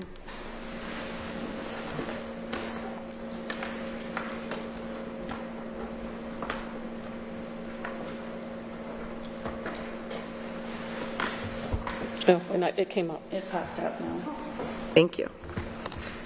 Ms. White, this exhibit has several pages, but looking at the first page, do you recognize it? Yes, it's one of Todd's letters. And we can scroll slowly for you. Does this appear to be a continuation of Todd's writing? Yes. Okay. What about this page? Yes. And the next one? Yes. And the next one? Yes. Okay. And on this one, do you see a date at the top? Yes, August 29th, 2019. Based on your recollection, is this before the criminal trial? Yes, that was in September. Next page. Is this also Todd's writing and continuation of the prior letter? Yes. And same question here. Yes, continuation. And we've covered all the pages in that exhibit. So can you tell us a little bit about what types of questions and information Todd was looking for while he was in jail? Well, he kept asking if we were going to have the scene recreated, if we could possibly get experts on what they were looking for. I'm going to object on hearsay grounds. Party opponent to himself. Overruled. You may continue with your answer. Can you repeat the question, please? Yeah, I'll ask you another question.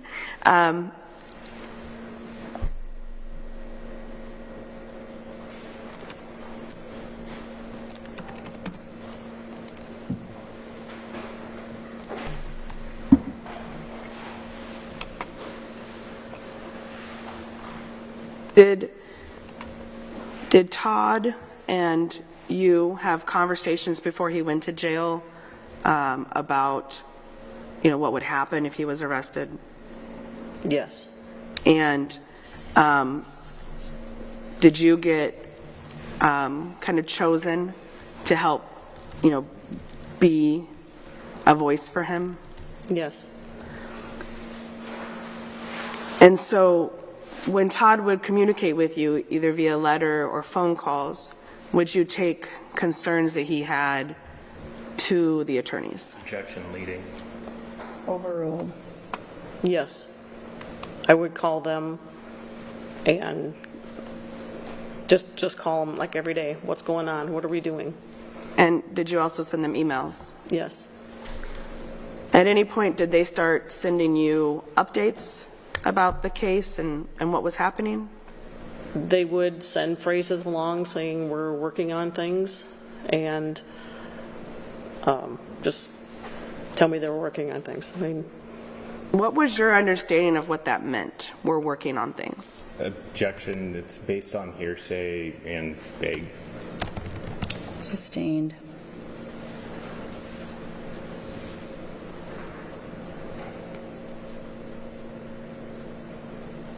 What did you think was happening at that time? Objection calls for speculation.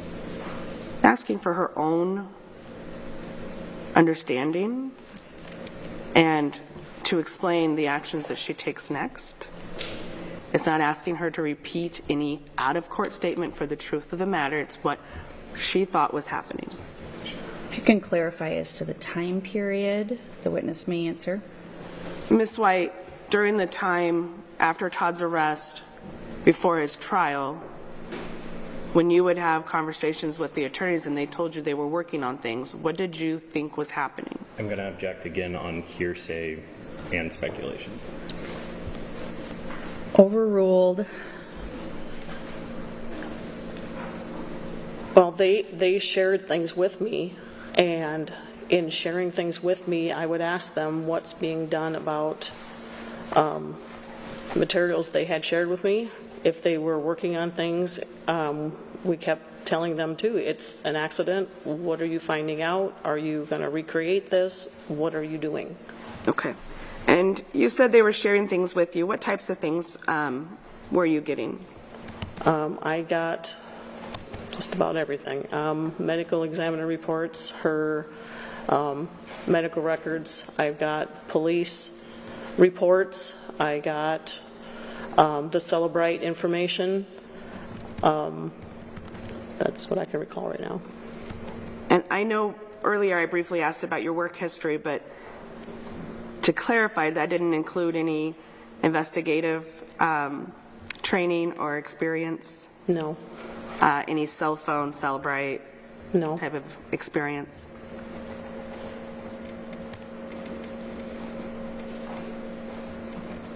Do you remember talking with anyone else besides the attorneys directly during this process, during this time period of leading up to trial, that worked with the attorneys?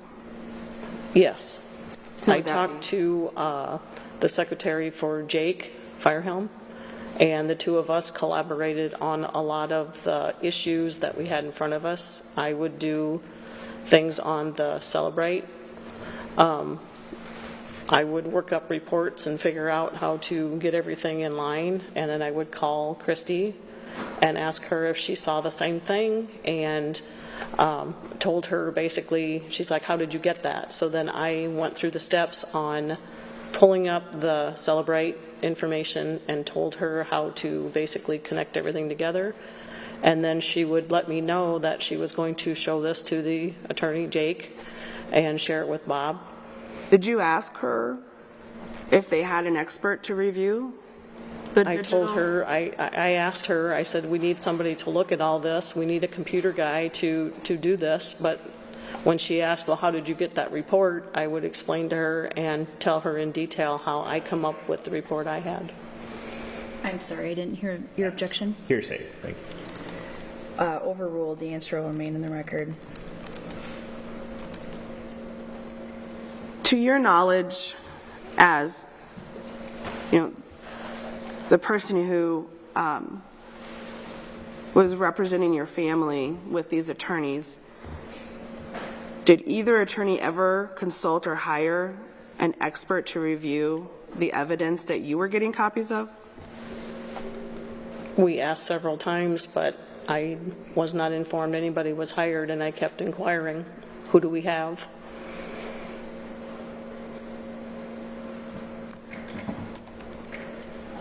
In the weeks leading up to the trial, did the attorneys ask you or the family for any information or assistance? Yes, we provided them with drone footage of the farm a few days before the trial. We provided them with pictures of the barns, the area where Todd was working at.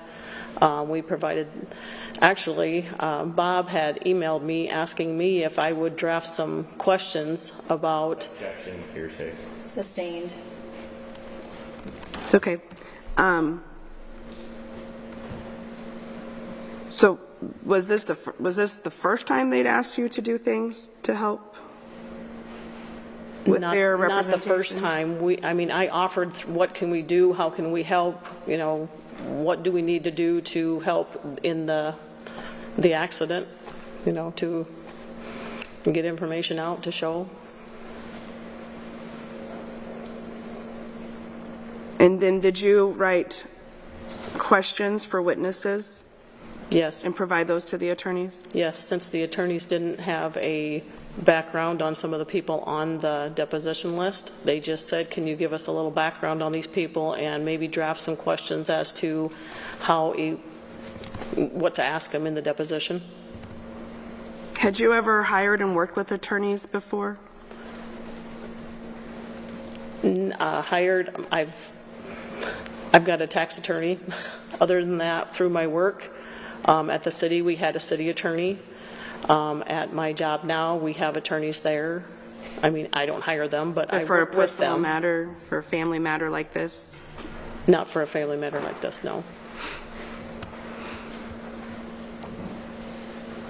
Did you have concerns that you brought up to the attorneys before trial?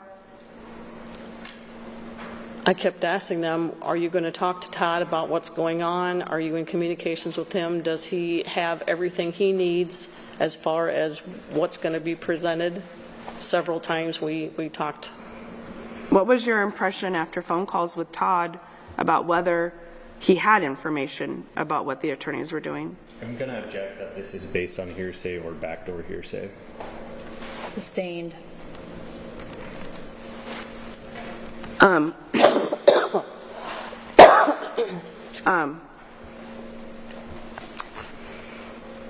I need just a moment, Your Honor. Sure.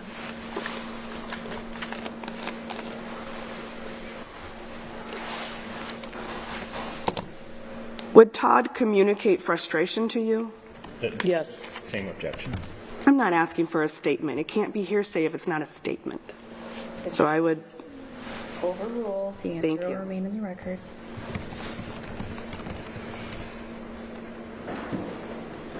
were you able to discern why Todd was frustrated?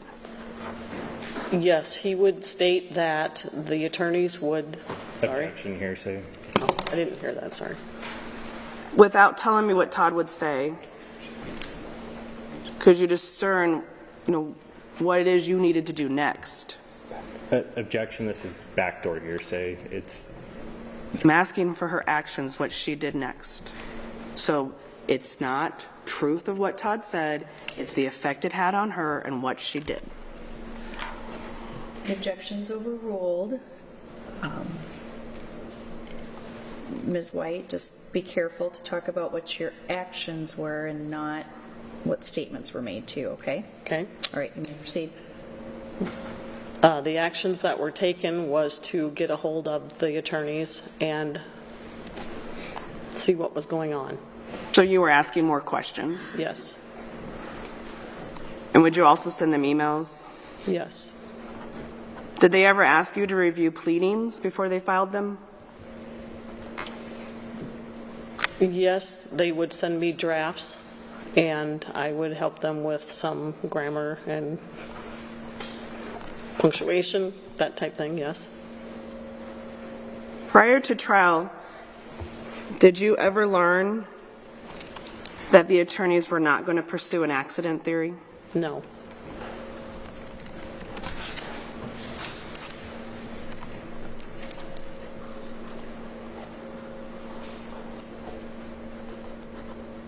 Did you attend the criminal trial? Yes, every day. Were you present in the courtroom during the defense opening statement? Objection relevance. Overruled. You can answer. Oh. Yes, I was. What was your reaction to the opening statement? Objection relevance. Overruled. Shock and dismay, wondering where it came from. During the trial, did you attempt to speak with the attorneys? Yes. Did you ask them questions? Yes. Did that include wanting to know what the plan was for the trial? Yes.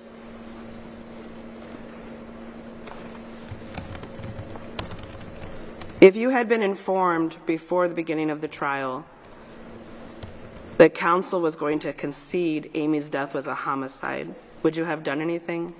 I'm going to object as calls for speculation and relevance as to her thoughts of what the trial strategy was. Sustained. Ms. White, if you had been informed or made aware about counsel's opening statement, would you have taken any action? Yes. What would you have done?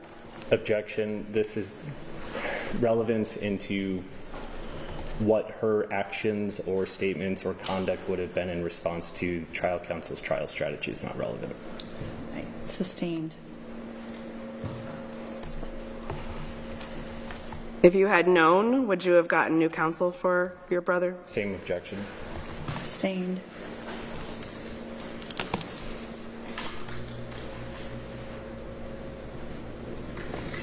Were you ever consulted about conceding homicide? Same objection. Overruled. No. To your knowledge, was Todd ever consulted? Objection. There's no foundation that she was aware of every conversation between trial counsel and relevance, even if there was. Overruled. I was not aware of any communications on that, no. Do you recall talking with Todd after he testified at his trial? Yes, he called us on the way home, I believe.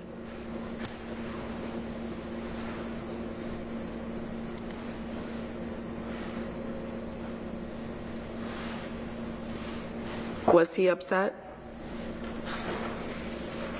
Yes, Were you upset? correct.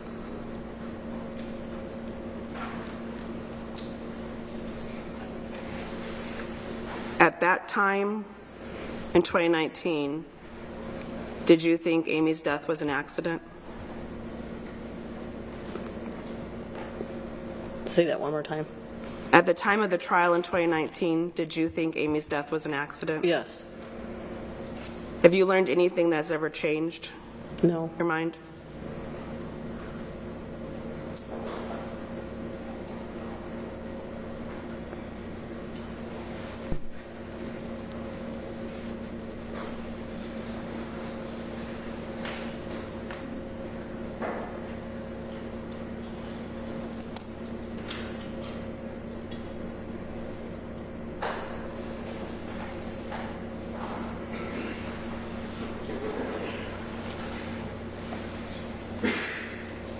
Did you meet with the attorneys after the trial?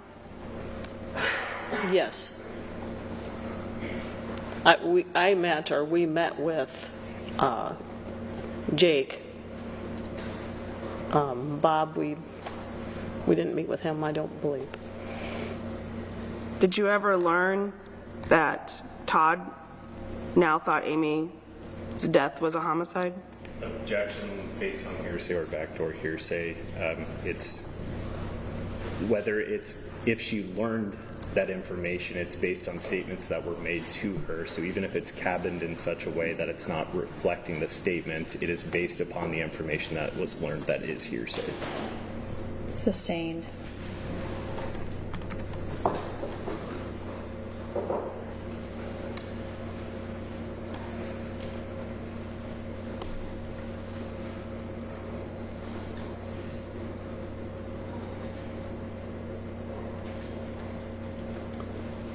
Miss White, has your brother always maintained his innocence to you?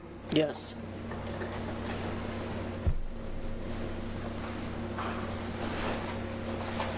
And then I think I just have maybe one thing I forgot to ask you in the beginning. Do you recognize this glass fixture that I'm holding up? Yes. Can you tell me what it is? It's a light cover that they use in the hog buildings to go over the light bulbs.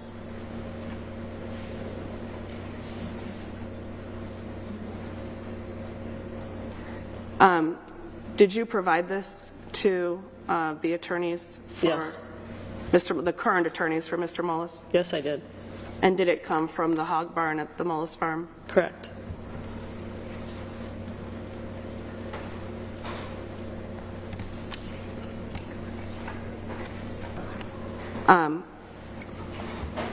Your Honor, at this point, we would move to move Exhibit 275 in.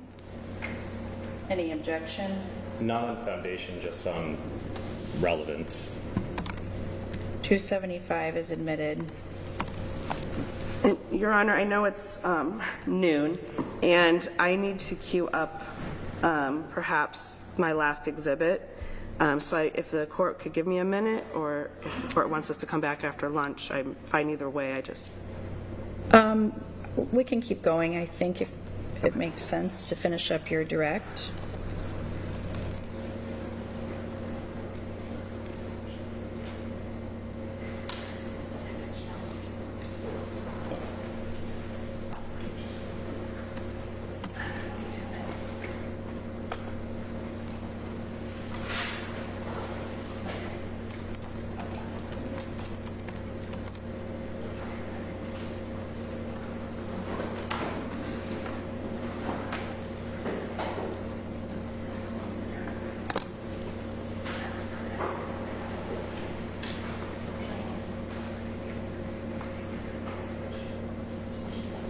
Ms. White, do you remember, we were talking earlier about talking with Todd after he testified at his trial, if that would have been September 22nd, 2019?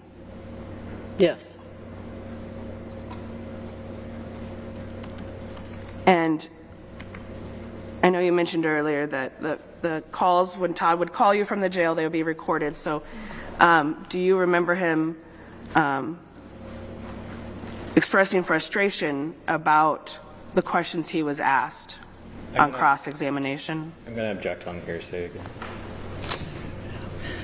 So far, as long as you're not responding to specific statements that were made, the objection will be overruled.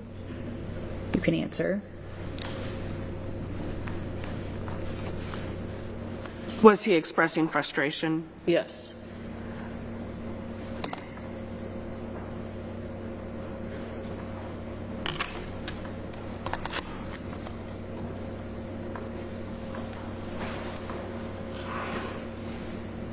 And Your Honor, I would like to play this call that we're talking about.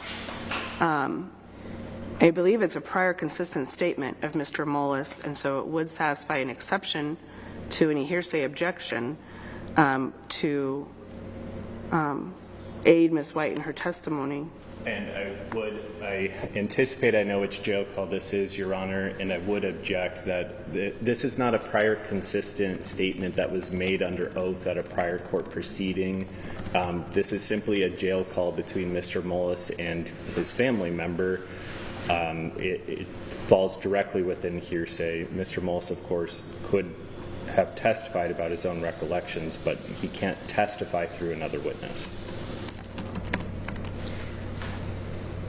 Which exhibit is this? It's in the jail calls, I think 375, and there's 686 jail calls in there by my count. So,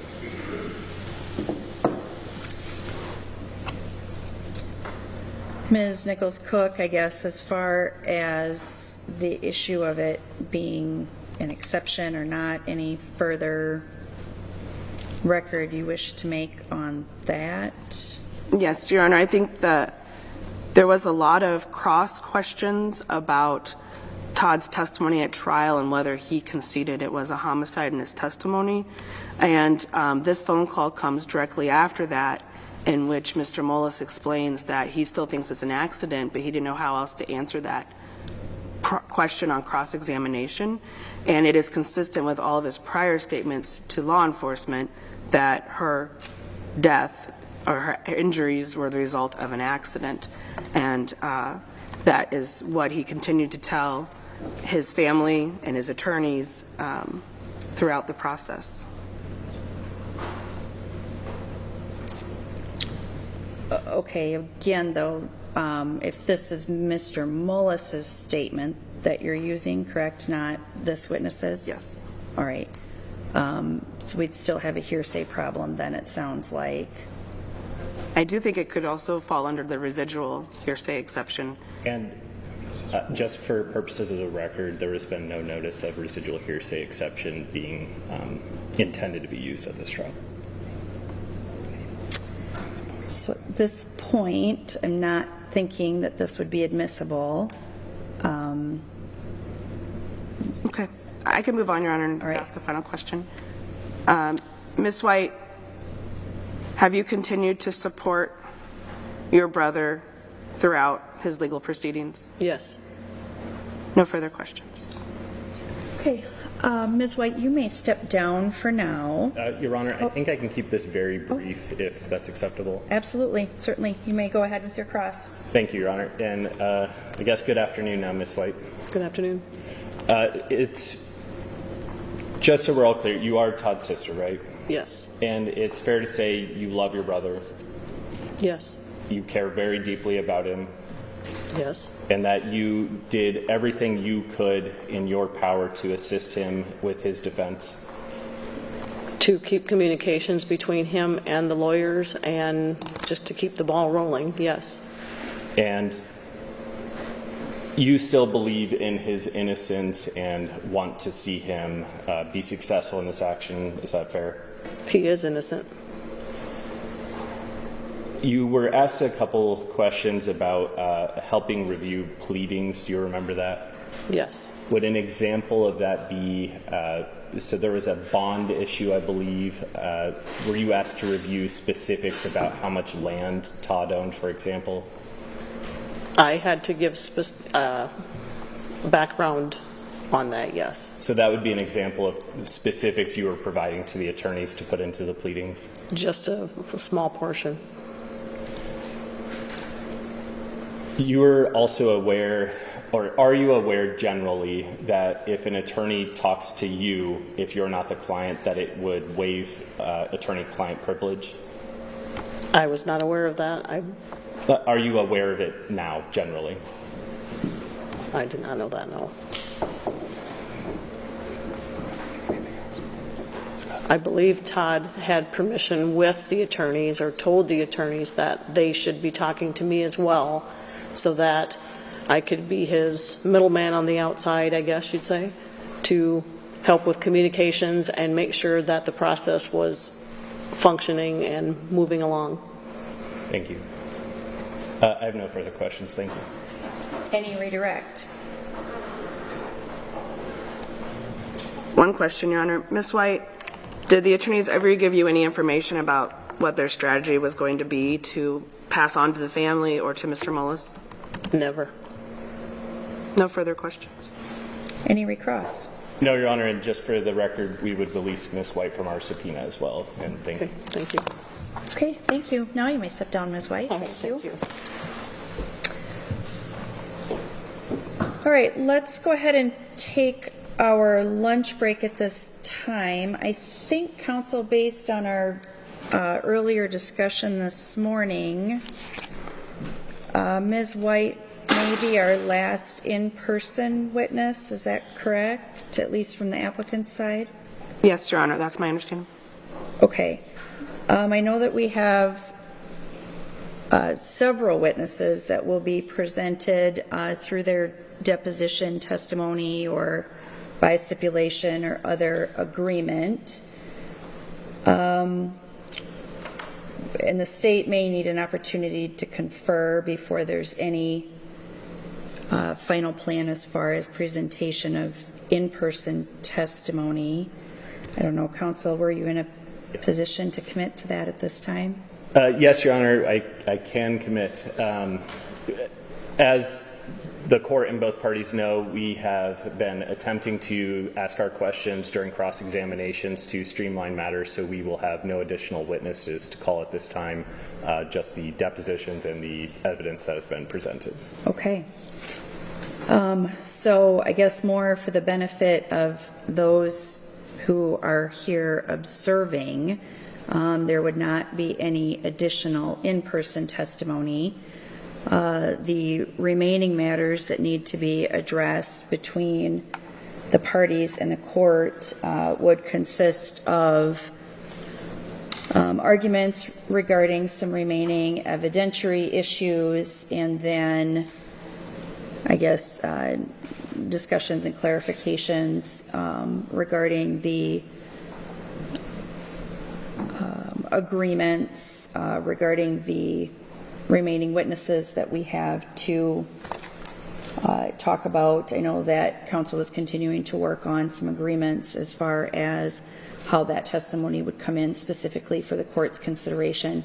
So we'll certainly pick up with that after lunch. And then once we've concluded that, I'll provide both parties with an opportunity for some limited oral closing argument, and both parties will then also have an opportunity to submit brief written legal briefs to the court to identify any legal authority that they believe would be particularly helpful. So we'll discuss deadlines for that as well when we come back this afternoon. I anticipate that our arguments and our discussion regarding the evidentiary issues will take some time. I would propose that both parties have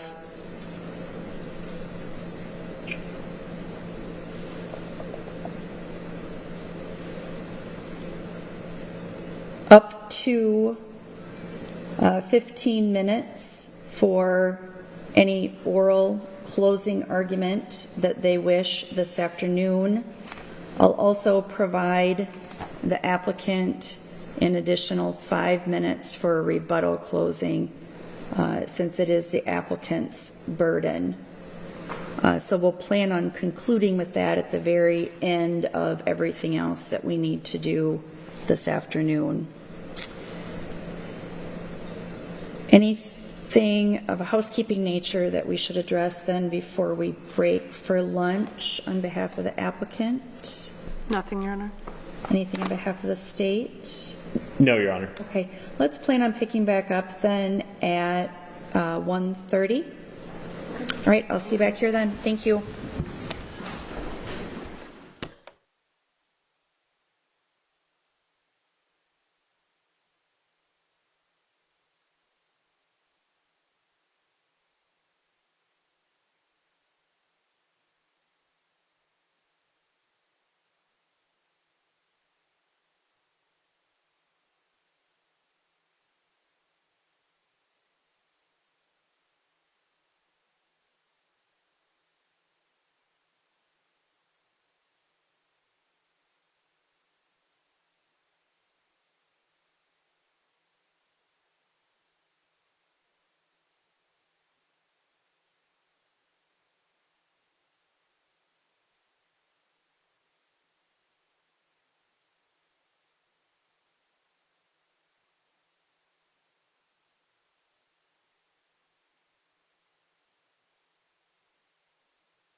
Please be seated.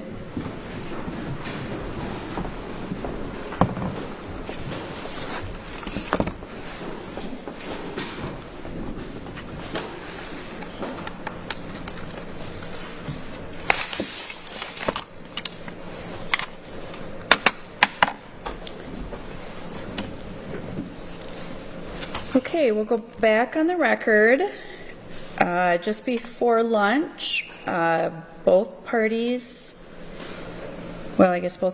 rested in terms of calling live witnesses. However, I think at least the applicant has additional witnesses to identify by deposition. Is that correct, counsel? Yes, Your Honor, I believe they're on the exhibit list, and if the court would like, we can go through them. Yes, let's do that, please.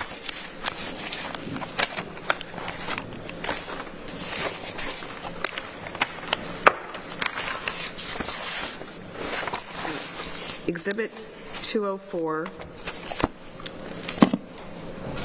Turbot 2019 deposition.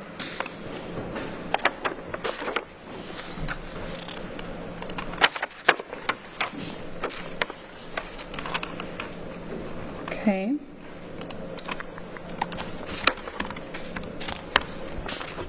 And I believe that both of these have already been submitted. Yeah, we did some of them maybe at the beginning. Yes. Yeah.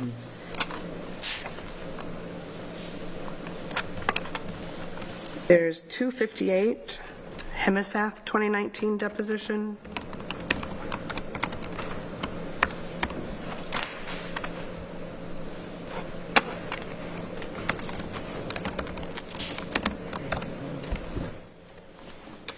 All right, and you show both 204 and 258 as having been previously admitted. Okay.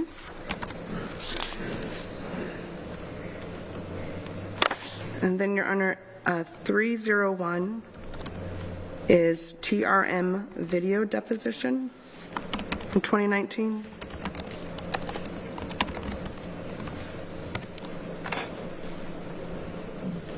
And that was previously admitted. Okay. And then 316, 2024 deposition of Peggy Munson.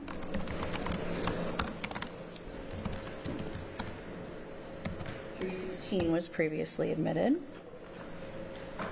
317, deposition of Jonathan Turbot, 2023.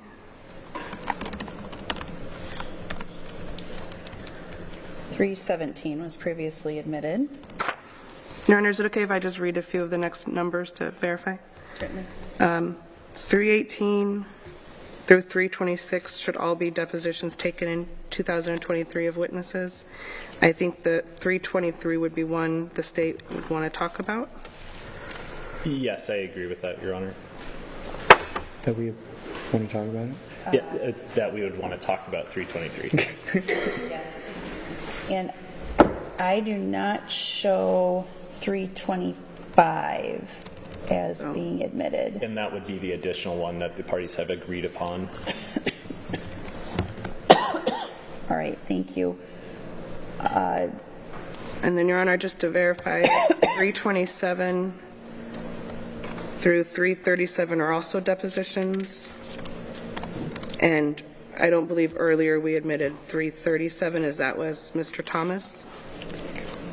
I'm sorry, counsel, can you tell me those numbers one more time? 327 through 337.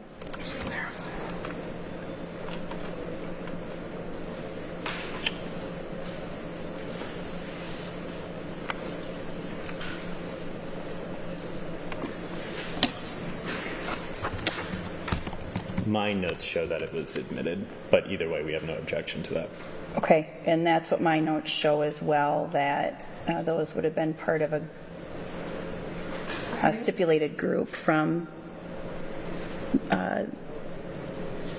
Tuesday of last week. So, And then the last of the depositions should be 338 through 344, and I believe we've already all agreed and admitted those.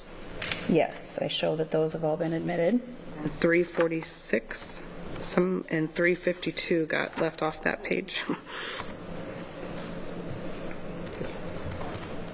I show both 346 and 352 as admitted.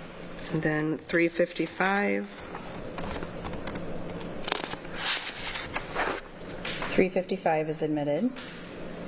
so the only one we would be asking to admit that the state's objecting to it this time is the deposition of Jake Firehelm from 2023, marked as 323.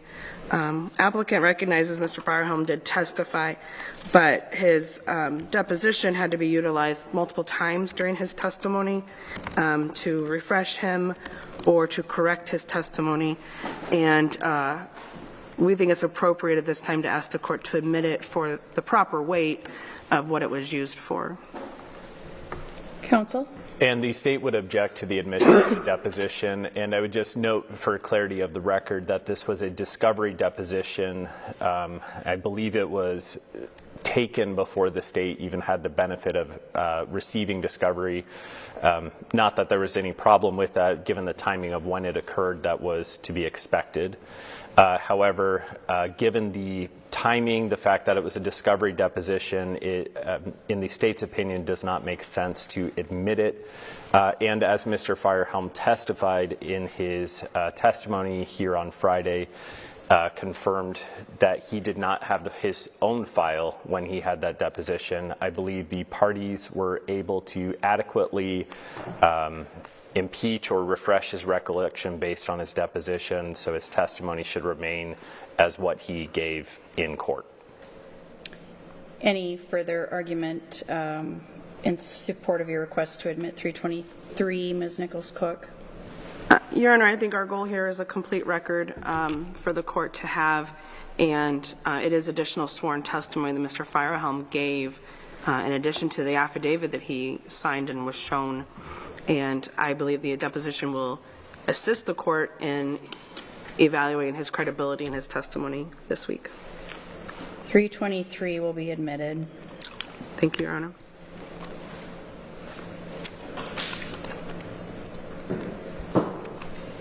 Your Honor, I believe the parties have an agreement as to Exhibit 371.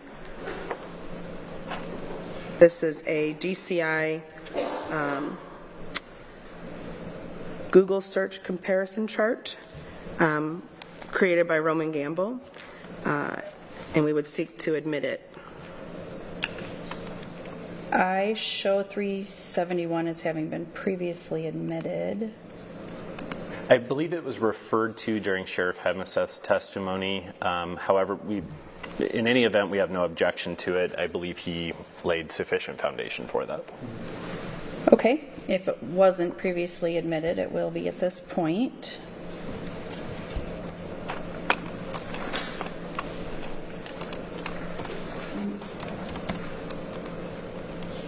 And Your Honor, I know in our last witness we talked about 375, the jail call records. We would still move to admit for the court's consideration just the September 22nd, 2019 phone call recording that is within that exhibit. It might be more as an offer of proof because of the objections that were made to its admission, and ask that it be admitted as an offer of proof. 375 was Yes. the number? Okay. There's many phone call recordings within that electronic exhibit, and we're just specifically asking for the September 22nd, 2019 call. I apologize, I don't have a better way of identifying it for you. Okay. I guess to the extent it's being, or the court's being asked to consider it as an offer of proof, any additional record you wish to make on that point, Mr. Bakke? Yes, Your Honor. The state objects to the admission of the jail call for the reasons already stated and addressed in the record, hearsay, among others. I guess I'm confused what the purpose of admitting it for an offer of proof would be at this point when no additional witness testimony is expected. So we would object to its admission. Well, the court will consider it as an offer of proof, just so that it is part of the record for purposes of any further proceedings in this matter. Thank you, Your Honor. Are you going to refile that?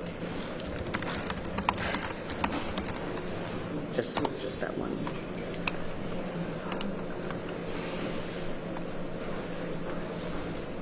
All right. And I know we have some other exhibits to talk about. Ms. Nichols-Cook, does that address all of the additional witness testimony that was coming in on behalf of the applicant through deposition? Yes, Your Honor. There's one topic regarding Mr. Saber's deposition. The exhibits used in that deposition are separate exhibits on this court's trial exhibit list. And I know the state had some objections to some of those. And I don't know if the court would like me to identify which ones I believe are referenced in Saber's deposition for the record, or what's the best way to do that? That's probably the best way to do it if they're not all contained within the same exhibit. So Mr. Saber's deposition is which number? 320, what? 323? 325. Okay. And then the exhibits that go with Mr. Saber's deposition. That would start at 219, Your Honor. Okay. 220.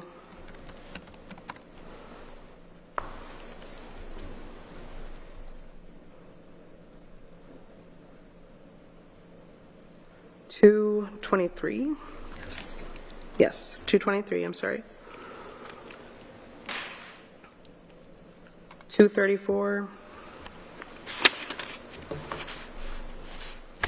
235. 236. 237. 238. 239.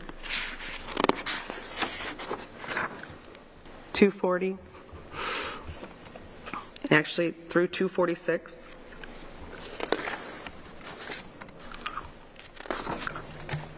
And then 247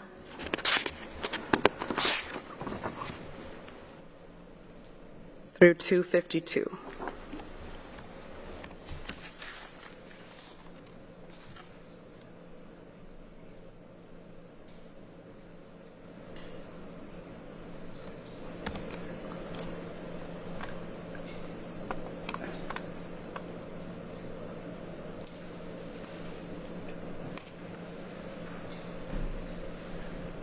And 278.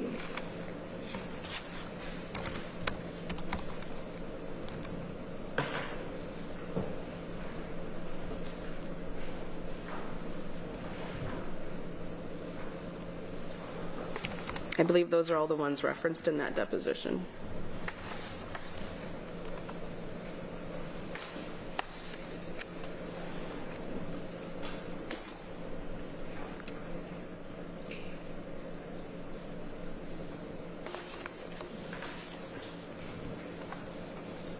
Okay, so some of these are on my list of previously referenced exhibits that were problematic. I don't know if those are the ones that you're referring to, or if it is some of the newly identified exhibits that are troublesome, I guess. Mr. Bakke or Mr. Duden, did one of the two of you wish to identify which exhibits are objected to, or do you need a minute to confer?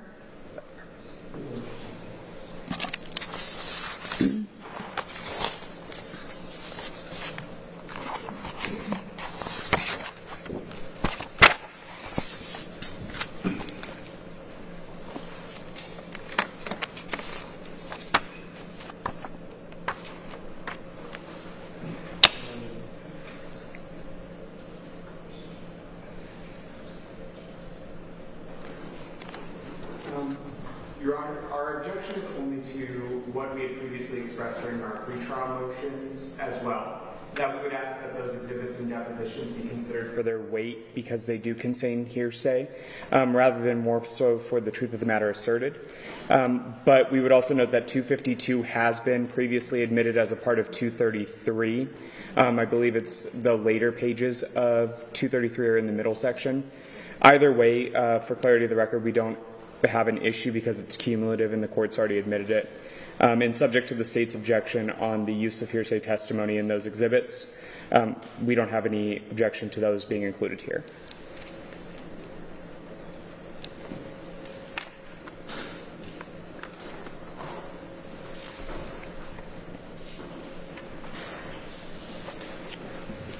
All right, so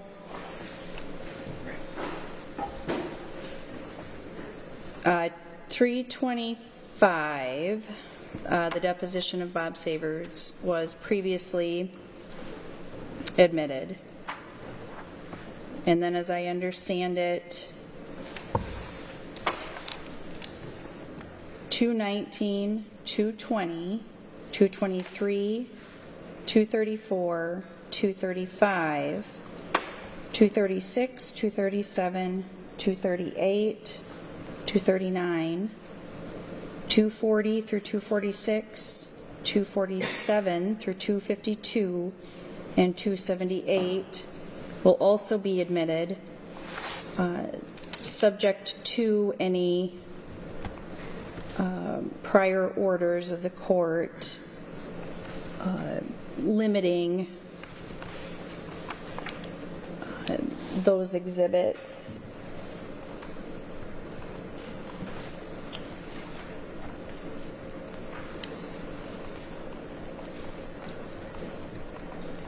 And it's possible that at least one of those was already previously admitted, I guess.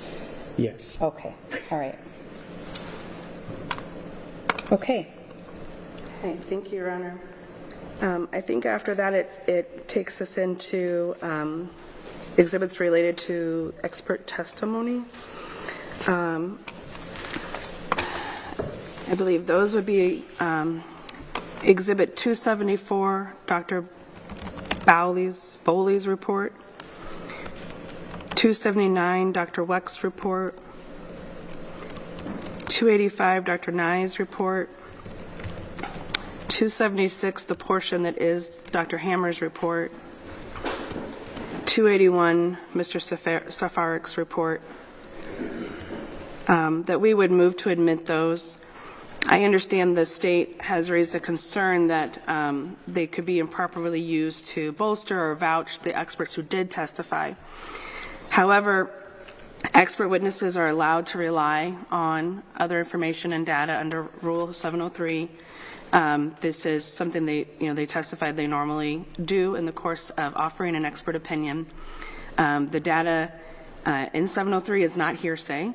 It's also, this is a bench trial, and again, the court can afford their proper weight to these exhibits, and it goes to more than just what Dr. Hammers and Dr. Nye testified to.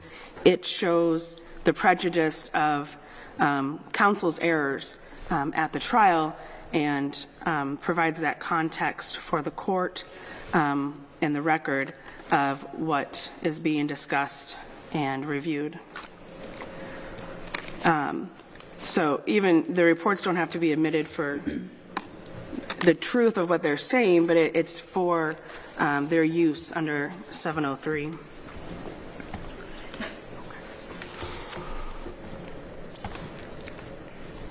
Response on behalf of the state. Yes, Your Honor.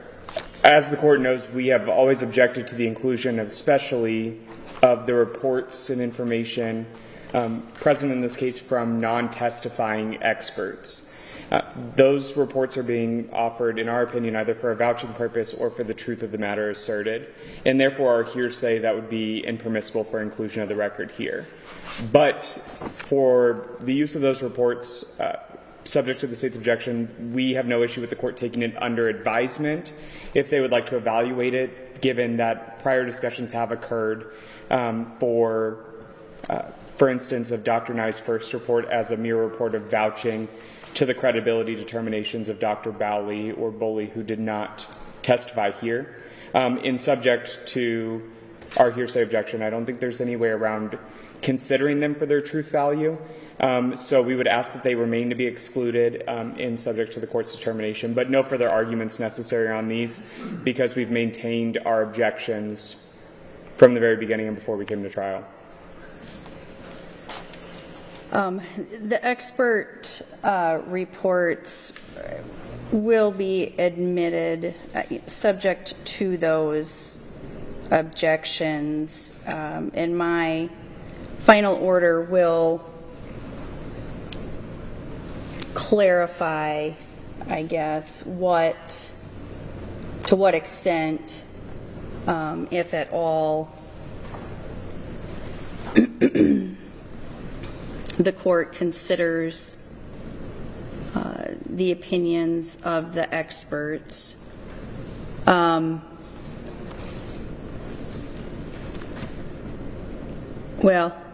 and let me clarify. I'm going to defer my determination of admission of the expert reports, and my final order will indicate to you what is admitted, because I do need to review those in more detail to determine if I can separate out any portion of the report that should not be admitted. And primarily that deals with the information from Boley.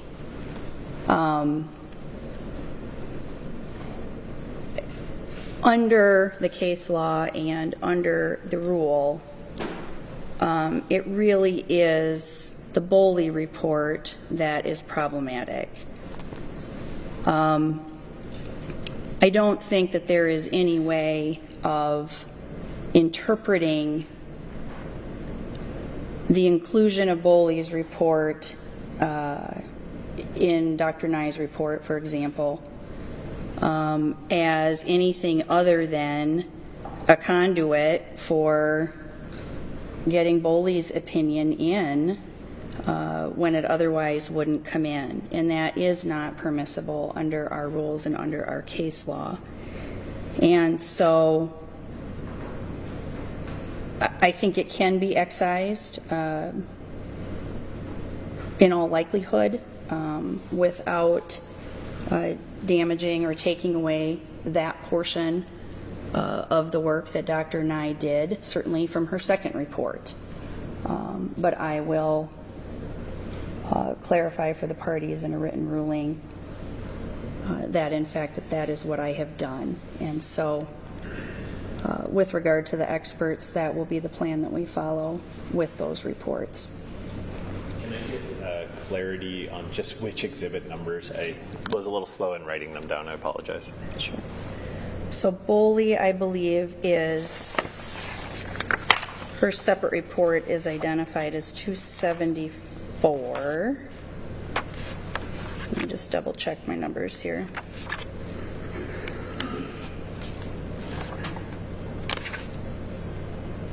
Yeah, 274. Wecht is 279. Nye is 285. Hammers is 276. And Safaric is 281.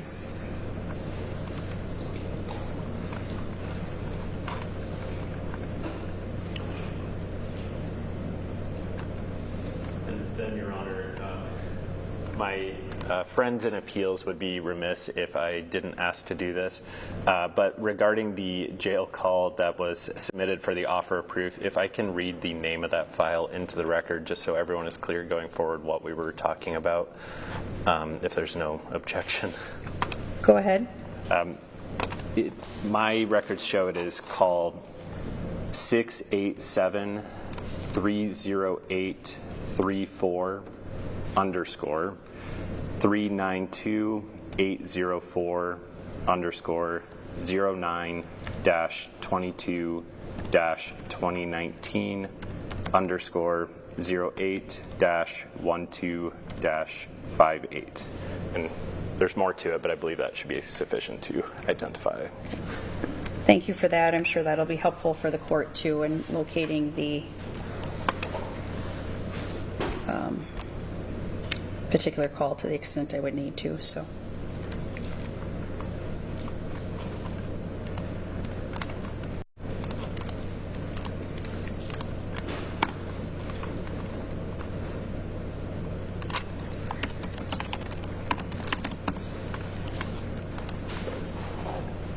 Okay.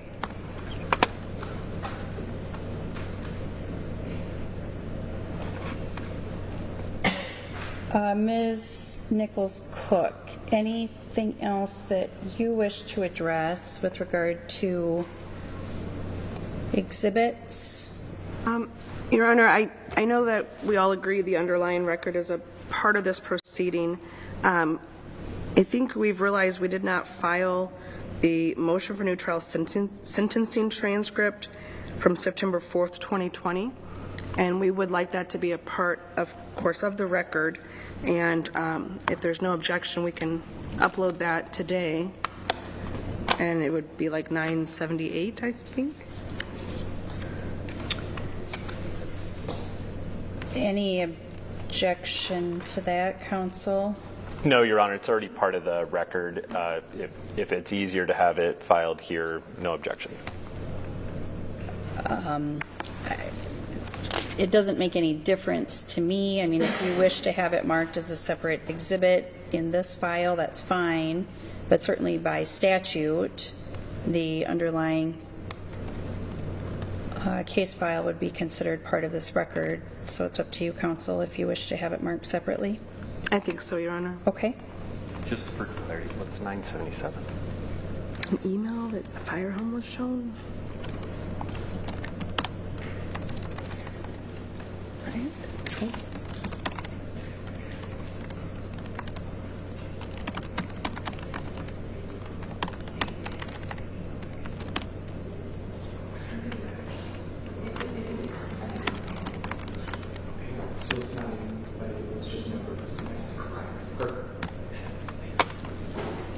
So 978 was the number you said you would use for that? Okay, and that will be admitted. Your Honor, the next thing on my list is to address the photographs that were submitted as exhibits. Obviously, we did not show or utilize every photograph that had been proposed. And I think that we can identify a handful of them that we know were shown to witnesses that we believe should be a part of the record, but we also don't oppose the admission of additional photographs or the group exhibit in its entirety, if that's what the court would like.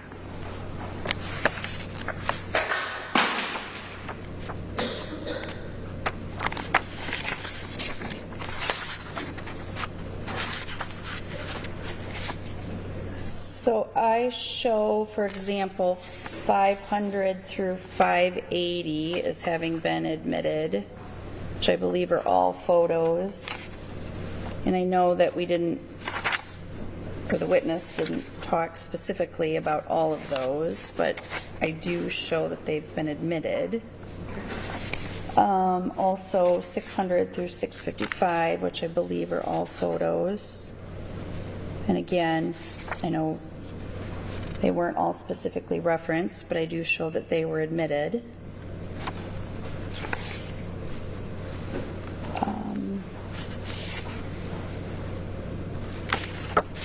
I believe 700 700 through 734 are DCI photographs. We would have no objection to those. I believe only 731 has been admitted thus far, but for what it's worth, we would not object to the 700 series. Okay. Did you wish to offer those then at this time? We would offer those then. Okay.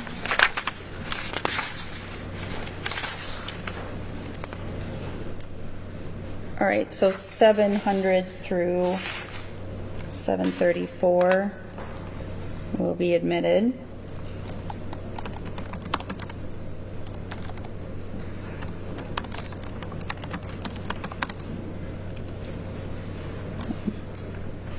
I know, I think there are probably some other photos sprinkled in through there, but those are the big groups that catch my eye. Your Honor, I had 3 in the 900 series that related to Dr. Nye's testimony, and I'm happy to just identify those 3 for the record if that works. I show 929 and 938 as being admitted. Okay.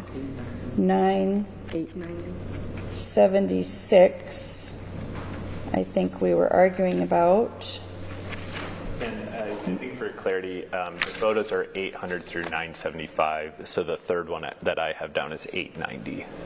And I show 890 as being admitted.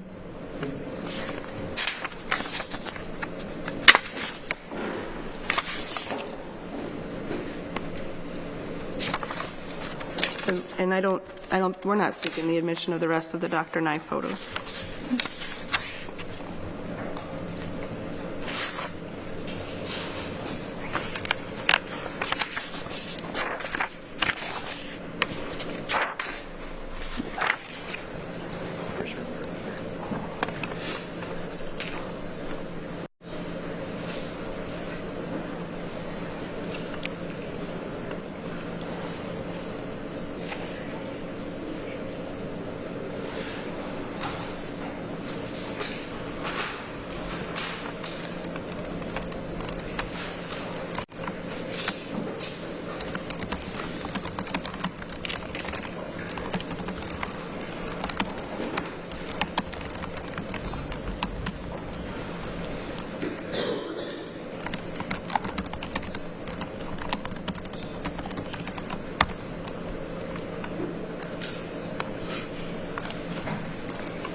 Counsel, we would move to admit Exhibit 976 related to Dr. Nye's additional records, with the understanding that these would be for the courts to assist the court in understanding the testimony and as additional offers of proof, if not directly admissible on their own.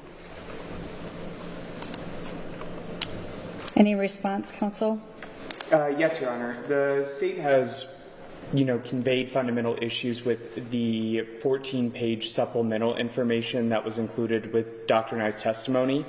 Certainly, I think the parts that are worked with or were worked with during her testimony fall on pages 12 and 14.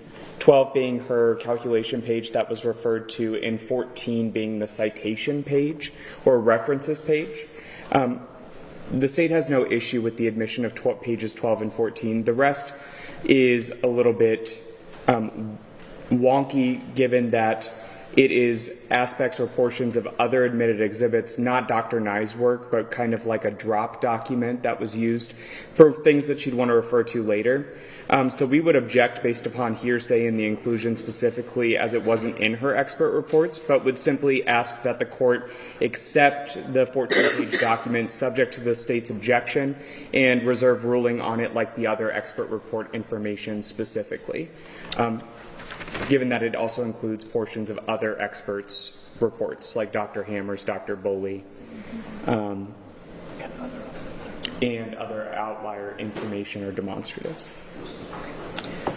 Right, 976 then will be treated in the same fashion as the I guess the substantive expert reports will be.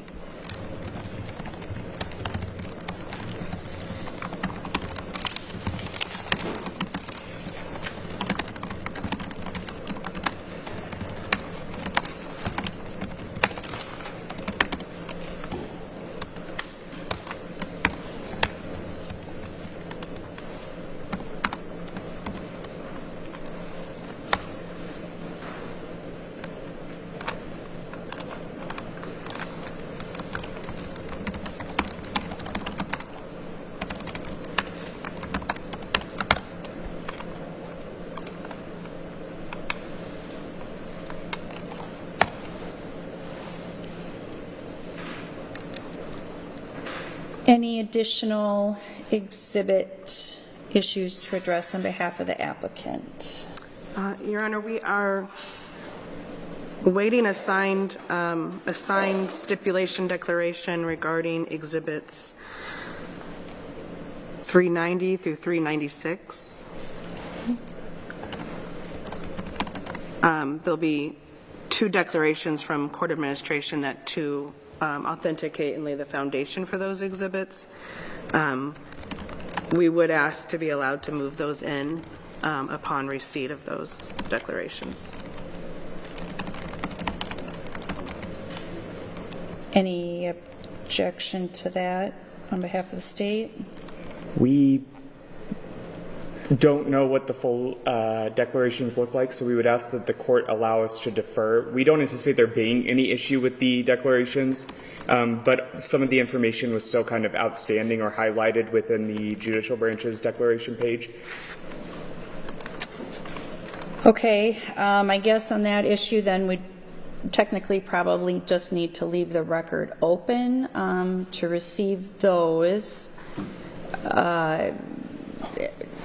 Sorry, Your Honor, we just received the signed one, so maybe if we circle back to this in 5 minutes. Certainly, that works just fine. We'll do that. Your Honor, I just had a couple left on my list to make a formal record on that the applicant does seek to admit the affidavit of Carrie Piersbacher as identified as Exhibit 215, the affidavit of Jake Firehelm in 224, the affidavit of Donald Pottabaum in 379, as well as a transcript of the November 10th, 2018 911 call identified as Exhibit 294.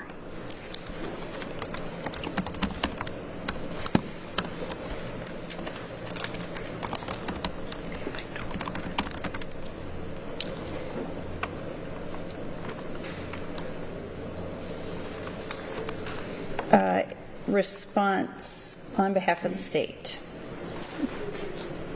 To the extent, I do apologize that I was looking at the portions for the declarations. If my understanding is we're asked about the affidavit specifically. Yes, of Carrie Piersbacher, Gerald Firehelm. Mr. Pottabaum. And then the transcript from the 911 call.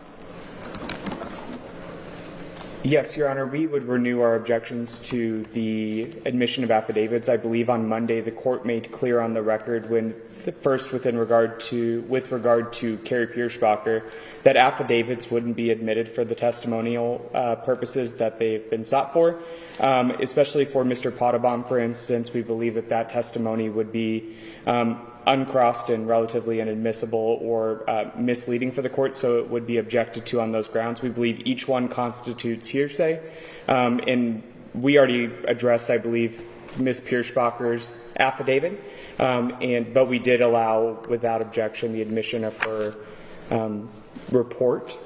So her affidavit was unnecessary, but we would renew our objections to the remainder of the affidavits.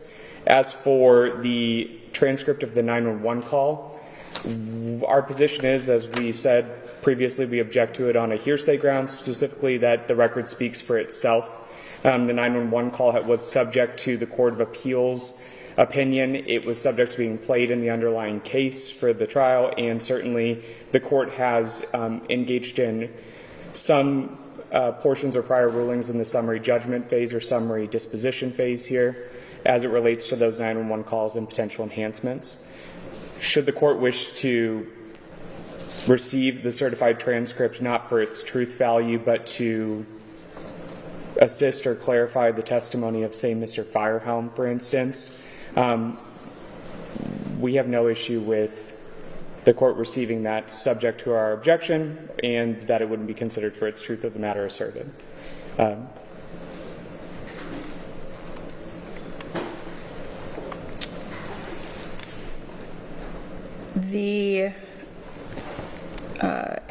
The three affidavits that are being offered will not be admitted. Exhibit 294, I believe, is the 911 transcript. Will be admitted. I believe that is all I have, Your Honor. And then we do have a list going of demonstrative exhibits that we identified during testimony. And we would like perhaps a little time to provide that to counsel and then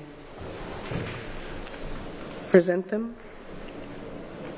Yes, I guess there was a question between the parties, the best way to file those. In past cases I've seen where the court files them as court exhibits, but beyond that, we don't have any problem with making a complete record. Our friends on the appellate side will appreciate the clarity. Yeah, I do think they need to be made a part of the record, but it is important to distinguish them from the actual exhibits, and so I'm fine calling them court exhibits or demonstratives, just so that we're careful to keep them separate. They were all, I guess, paper, which helps, but if you would like to gather those up, and you can provide them to me if you would like before we leave here today, and I can make sure that they get into the record. That's fine. Thank you, Your Honor. For purposes of closings, given that the demonstratives have been referred to fairly repeatedly as the same letters that cross over with the state's exhibits, referring to them as demonstrative D or whatever would be probably the easiest way of going forward. Is that okay with the court as well? It is, yes. Thank you. And we'll refer to ours for purposes of the record too, with the court's permission. I think making a good record here is probably the easiest part. We refer to our exhibits as exhibits A, B, C, D, F, G, H, and I believe. But we did not admit exhibit E, and we have filed them as PCR-A, etc., simply because the underlying record, the other ones were unavailable. So we would ask that the court recognize or accept that while we may speak to our exhibits or the exhibits that have been admitted here as A, B, C, etc., that those exhibits be understood to mean PCR-A or B, etc. Certainly, and I did note that in the electronic record and understood the correlation and the reason why they were labeled that way. Certainly. Thank you, Your Honor.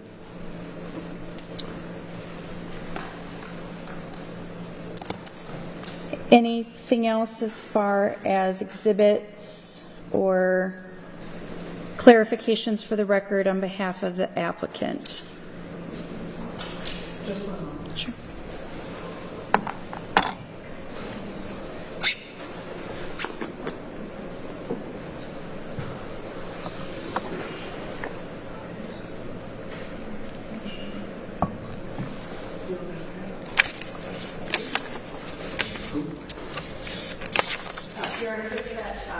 We have executed a stipulation that the state will file here in a moment regarding Amy Bernal, and I think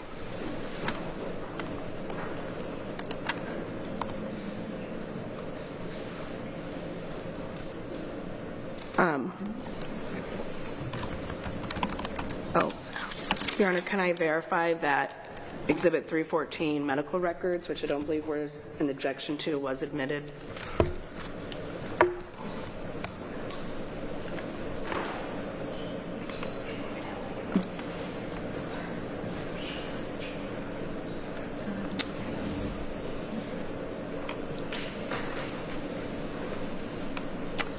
I do not show 314 as having been admitted.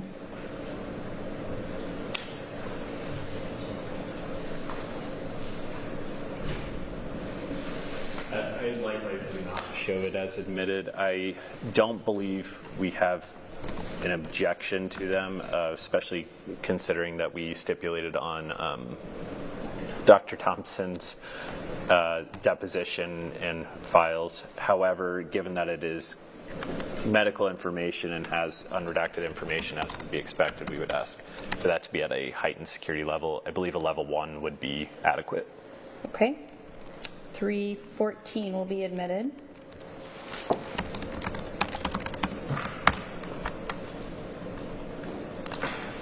don't believe I have anything else, Your Honor.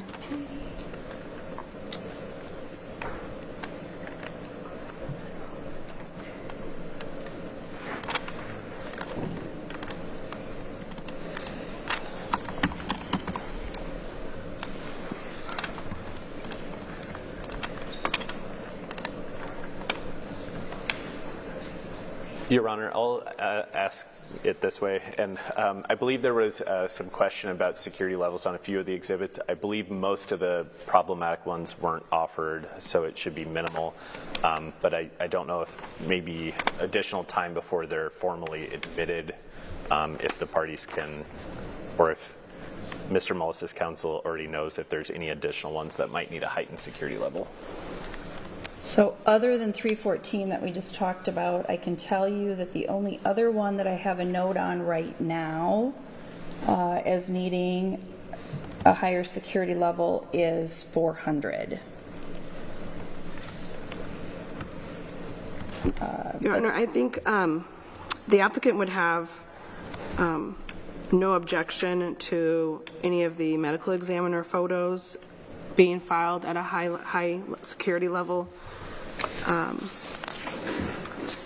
or Dr. Thompson's photo collection. We have no objection with that. The 500 and 600 series photos. I do note, for whatever reason, it appears that they might not have been filed at a heightened security level in the underlying case. It's my opinion that had to have been an oversight. I don't know if that's something we can also resolve while the parties are all here, but I think that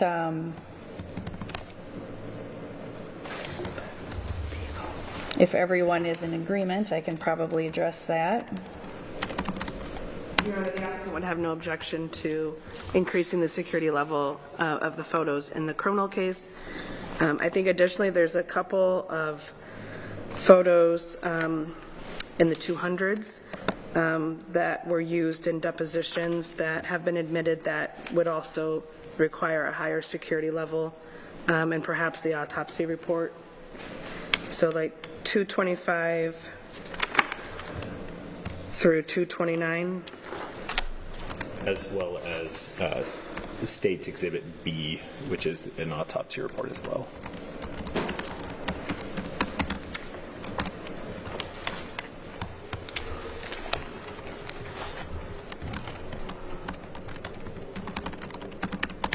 Okay, I've got notes on those.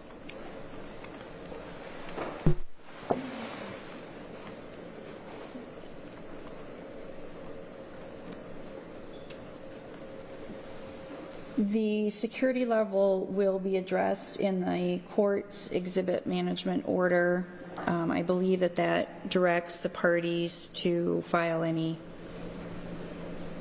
additions or corrections within 10 days or something to that effect. So certainly if the parties identify any additional changes that should be made with regard to not only the exhibits that are identified as having been admitted, but also the security levels that are established, certainly feel free to bring that to the court's attention.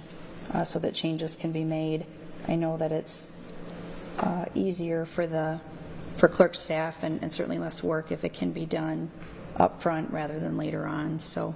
And I do, just as I was scrolling through this list, I do recognize there's probably going to be additional, such as 216, the EMT report has a date of birth. So maybe, so we do this once, if the court would be willing to defer filing of the exhibit order so the parties have time to go through the exhibits just to identify any confidential material or attempt to.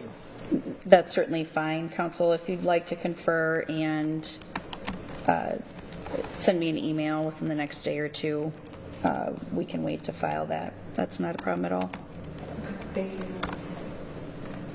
And Your Honor, I can confirm that the stipulation filing reached between the parties has been electronically signed, but also filed for the court's review and agreement here regarding Miss Amy Bernau's testimony. All right, thank you.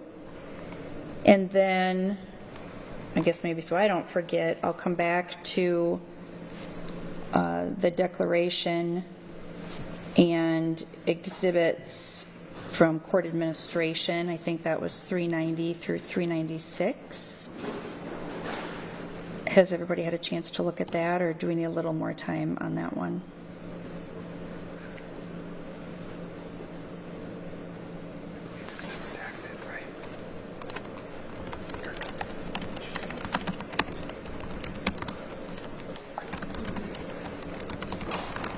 I believe the 390 through 396 portions for the jury management questionnaires or jury-related information has all already been redacted and provided, and the state has no dispute about the admission or foundation of that testimony or those exhibits being admitted here.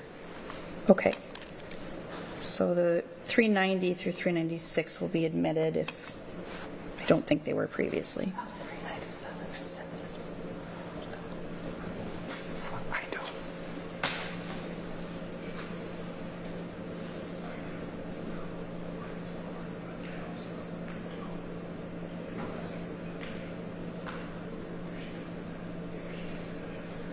Your Honor, I'm sorry, there was one more related to the jury discussion. It's Exhibit 397. It's a U.S. Census Bureau report. We would ask the court to take judicial notice of that exhibit. Any objection to that, counsel?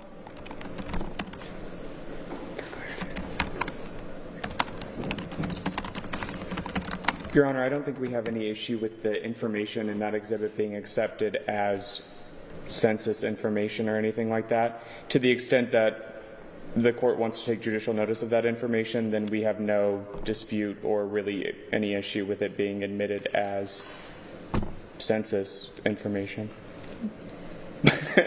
Well, yeah, and I guess I understand the request to be that I would take judicial notice of it rather than admit it as an exhibit. So I'll notice it. So thank you, Your Honor. Yep.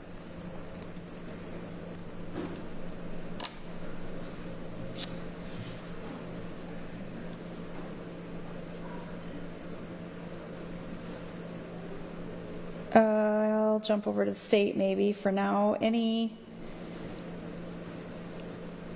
witness stipulations, exhibit issues on behalf of the state? I have not necessarily cross-referenced my list of notes as far as outstanding exhibit issues. Maybe for fear we'll discover more, but I think we've hit certainly the major things as far as exhibit reports. I guess the only clarification, just to make sure that your list matches ours, that it's all except Exhibit E has been admitted. Then I believe we have covered everything as far as my notes reflected. Have the parties compared notes as far as which exhibits of the applicants they think have been admitted. No. But we can do so when we verify our final list and information. We can either do it now, Your Honor, or we can do it at the time we do the protected information, but probably for purposes of closing, it might be easier just to do our closings and then verify that information after the fact, given the numerical changes and things like that. I mean, it seems to me like it would be prudent just to be 100% certain that everybody's on the same page as far as what exhibits have been admitted before we leave here. I understand it's tedious and not super exciting to sit here and do that on the record, so we definitely don't need to do that, but maybe before you leave here today. And also just to make sure that my list appears to match as well would be a good idea, because obviously there are a lot of exhibits in this case. But with that said, if you think that we have addressed all of the kind of lingering cleanup issues that we needed to, if you would like maybe a short break before closings, we could do that and then come back and wrap up. Yes, Your Honor, the last thing I had to put on the record was that the court's order regarding summary judgment, any motion to reconsider or enlarge would be due for this Friday, and the applicant would just request an extension to consider that. The state's position? If I recall correctly, the summary order regarding the court's positions on summary judgment said a longer order was forthcoming. Should the court be open to it, as well as applicants' counsel, I believe that the state would just request the opportunity for that deadline to toll until after the court's full ruling speaks to it, so that the actual questions and issues can be responded to specifically in addressing the court's specific decisions. Yeah. I kind of like that idea. That maybe seems to me to be the most efficient use of everybody's time. Counsel for the applicant, does that No work for you objection guys? to that plan, Your Honor. Okay. So we'll plan on that approach, and just to have less dates to keep track of, maybe, if nothing else. So, okay. All right. And then one last matter. I believe the court indicated brief deadlines would be addressed. Do you want to do that now or at the end? We can talk about that now. Do either of you have a request as far as how long you would like to submit final legal authority to the court? I think I mentioned earlier, I'm not contemplating anything extensive. And really, unless you're telling me you are wanting something more substantial, I'm contemplating a one-shot 5-page limit focusing on legal authority that you believe is on point and controlling, and any particular testimony or evidence from the depositions that wasn't on the record these last few days, because I do have extensive notes from the testimony that we've been listening to.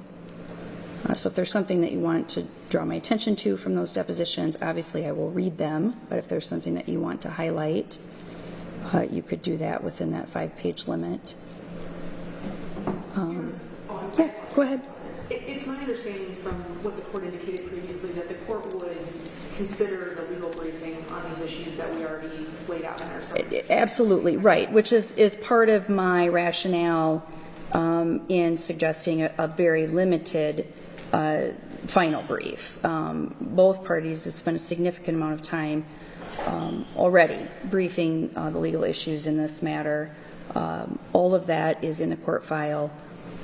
I have access to it. I've reviewed it, familiar with it, and so I don't know that rehashing all of it again is useful for anybody or a good use of your time at this point. So certainly to highlight the most critical pieces now that you know how the evidence has come in is fine. But to go much further than that I don't think is particularly helpful. So, Your Honor, at this point, I think my proposal, unfortunately, would be to ask for 30 days, in part because part of our team is out of the country later this month, and I just to make sure that we could get all of our thoughts together and complete that. I know 5 pages isn't that much, but April 4th is a Friday.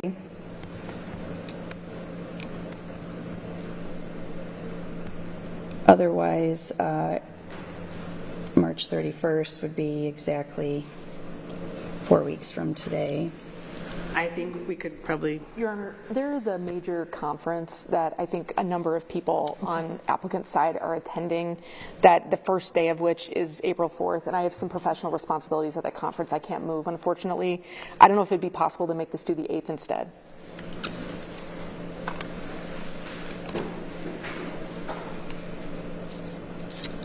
The 8th of April. Yes, sure. Yeah, okay.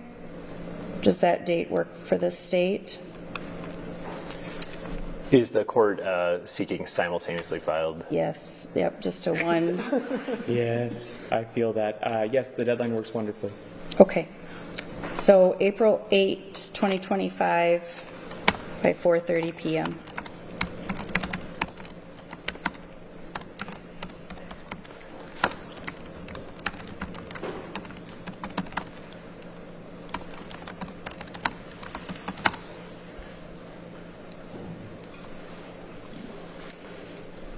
Okay, if we plan on coming back at 3 o'clock for final arguments, 15 minutes, and a final 5-minute rebuttal.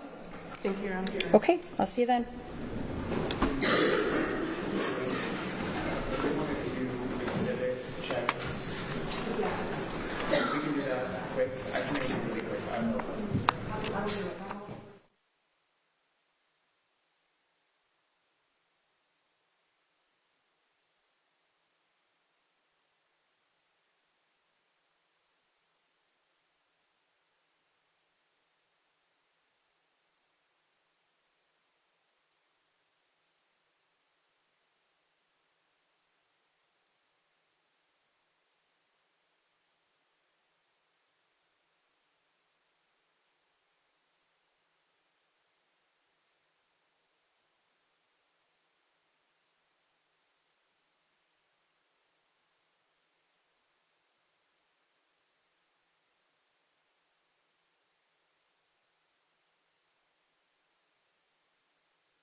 Please be seated.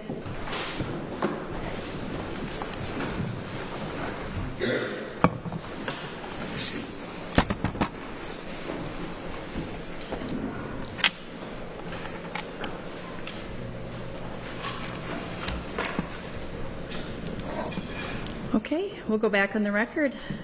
Ms. Thompson, you ready to proceed? Thank you, Your Honor. Your Honor, Todd Mullis has spoken the truth in this case from day one. He said this was an accident. He asked his attorneys to investigate it as an accident. He gave multiple consistent interviews. He testified at trial. He testified at child guardianship proceedings that are part of the record below from his motion for a new trial. He filed this PCR, a verified PCR. He provided affidavits. His belief has been consistent and has never wavered that this is an accident, that he was in no way involved, and that he wanted his counsel to pursue that issue for him. That's different from other witnesses who testified at this proceeding and whose stories have changed over time. There's nothing that Todd Mullis could have said to this court that he hasn't said before. And that's why this post-conviction hearing has been about all of the evidence that should have been presented at trial to support what he's been saying all along. The court has pointed out that this is an evidentiary hearing, that all of the evidence this court is going to consider is not evidence this court heard in court during the last 6 days. Because as we just went through, the court will have depositions, the court will have documentary evidence, the court will have other evidence from the underlying record that wasn't part of what the court heard, specifically in testimony and at this hearing. But all of that together demonstrates that Todd Mullis's trial was fundamentally unfair, that the system broke down, that he did not receive the fair trial that he deserves. And that is the outcome that Mr. Mullis is asking this court to assist with now. This court really can't think about what Mr. Mullis's claims mean without thinking about what it is that actually happened at his trial. What happened at his trial was that everyone, his own counsel, the state, told this jury that Ms. Mullis's death was a murder. His own counsel agreed in opening statements that Ms. Mullis was murdered, and that belief was allowed to be presented to the jury with zero adversarial testing. I mean, this was the quote-unquote strategy that his counsel pursued at trial.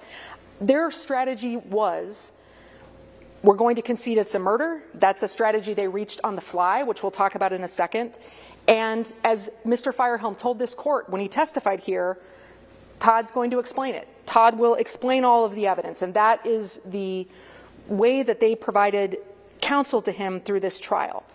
Their strategy was Todd is going to explain the text messages.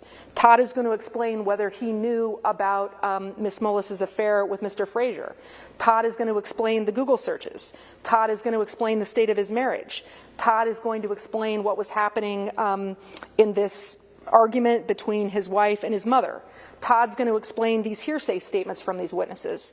Todd is going to explain without any notice or understanding that he even needed to prepare to think about or testify about this 911 call and what he said and who was there and what he was thinking when he was frantically providing aid to his wife as she was dying. Todd's going to explain the state's circumstantial evidence that is meant to show that he was guilty. And that in effect became a trial where counsel is telling the jury, even though I told you in opening statements that Todd was wrong, believe him that he's not guilty. That is not a reasonable strategy.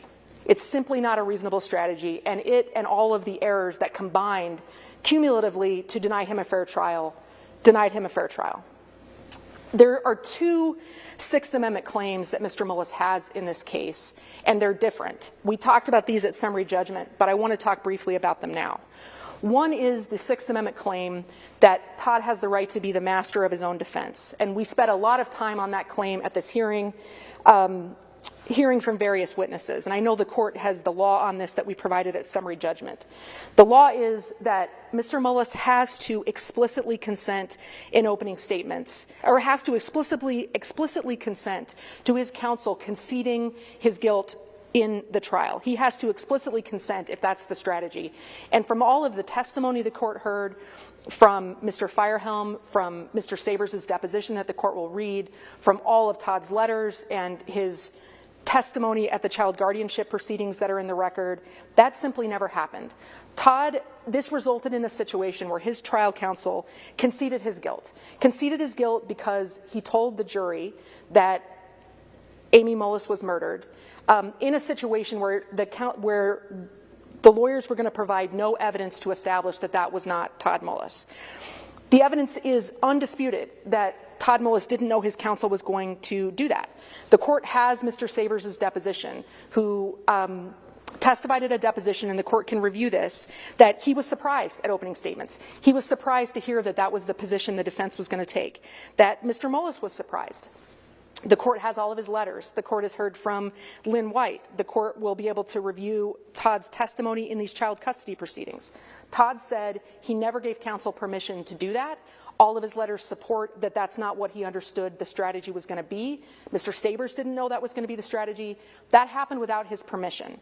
And we explained already why that's important, because if that happened without his permission, then this isn't a matter of prejudice. It's not a matter of establishing what the outcome would have been if counsel followed a different strategy. That is just a Sixth Amendment violation, period.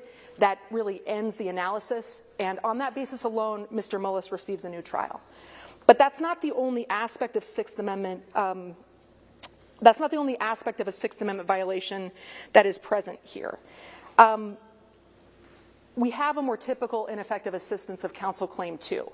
And this is very important because in this case, there is no reason, and the court heard no reason from Mr. Firehelm, there is no reason in Mr. Sabers' deposition to explain why it would have been reasonable for trial counsel not to investigate and present evidence that corroborated everything that Mr. Mullis testified to at trial.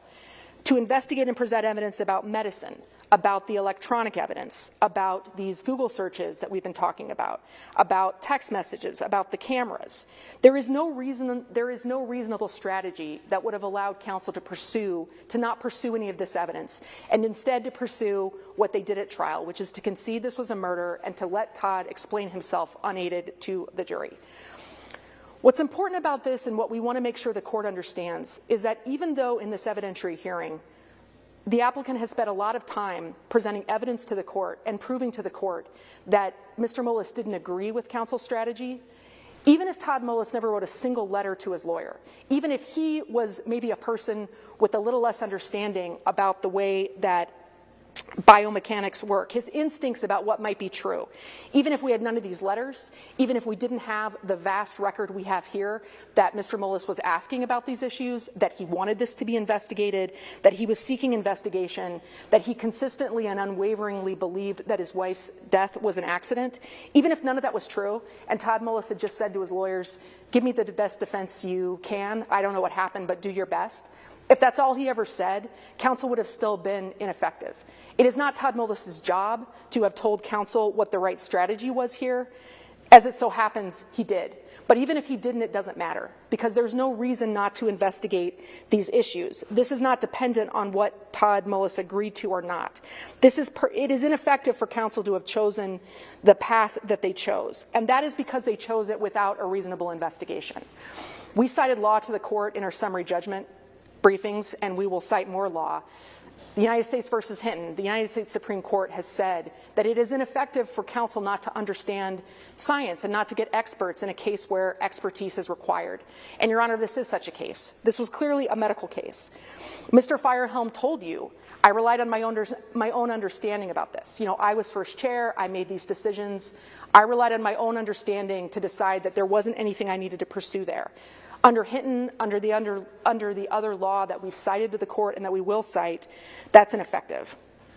The state may point out when it speaks to the court that in his deposition, Mr. Sabers did describe, as the second chair, as the person who was not making decisions in this case, some of the things that he tried to do, because he did try to do more than Mr. Firehelm did. For instance, he himself went to the shed. He looked at these augers, and he talked about that in his deposition. He also read the case materials, like Mr. Firehelm did.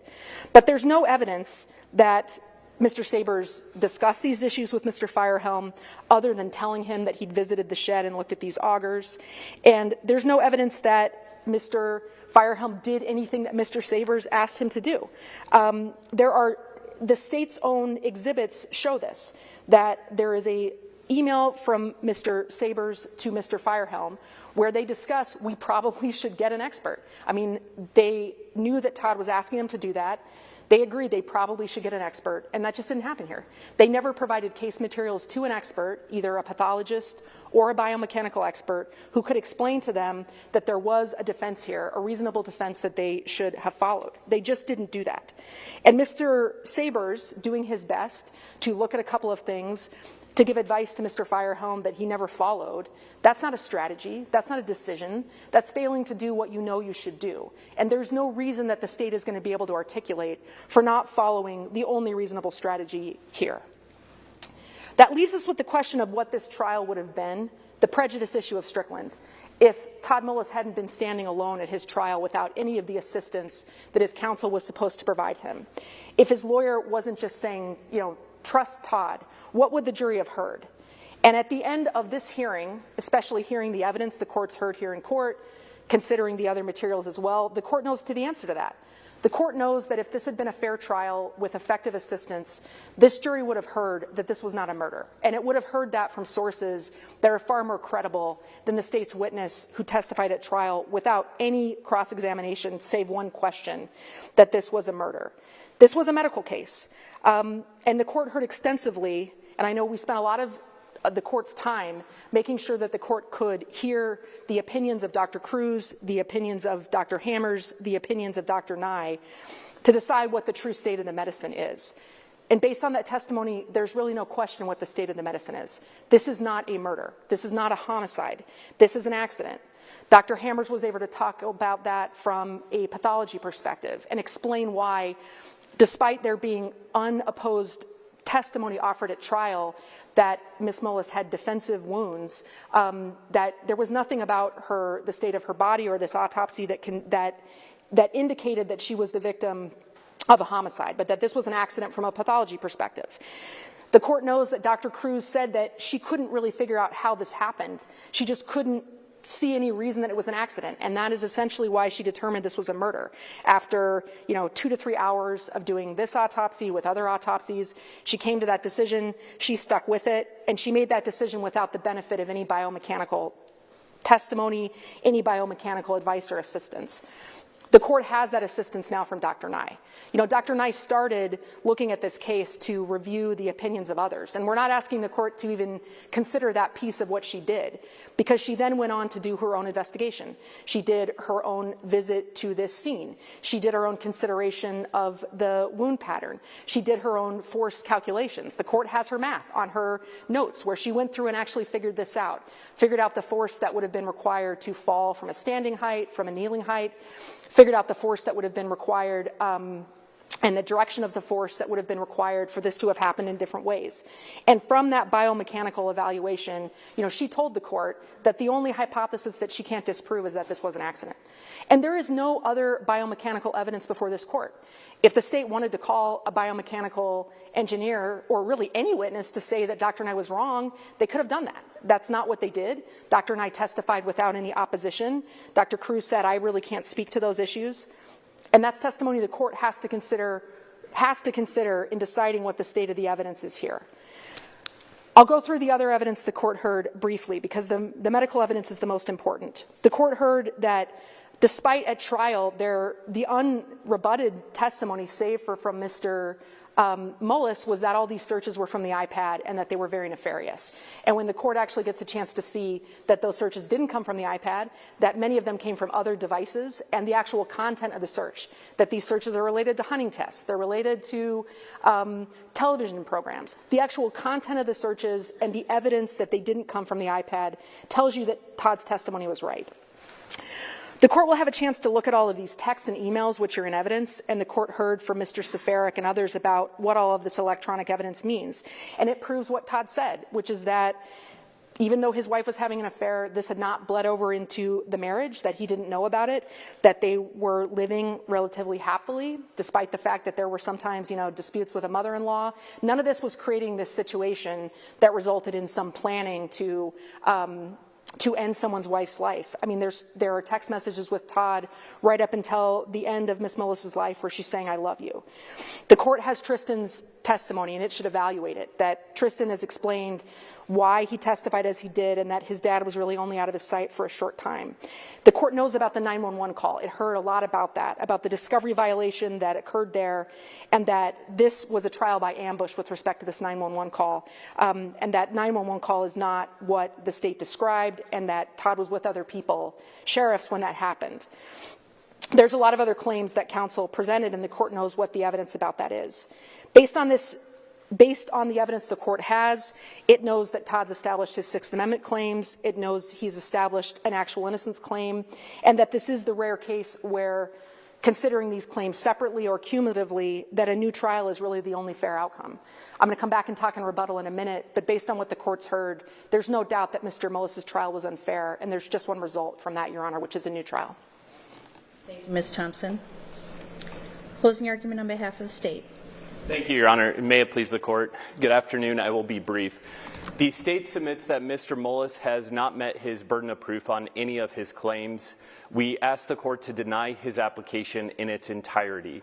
In addition to the record and issues that have already been developed at trial and before it in this proceeding, we will address our legal reasoning for why each of his claims fail in our written brief. Thank you. Thank you, counsel.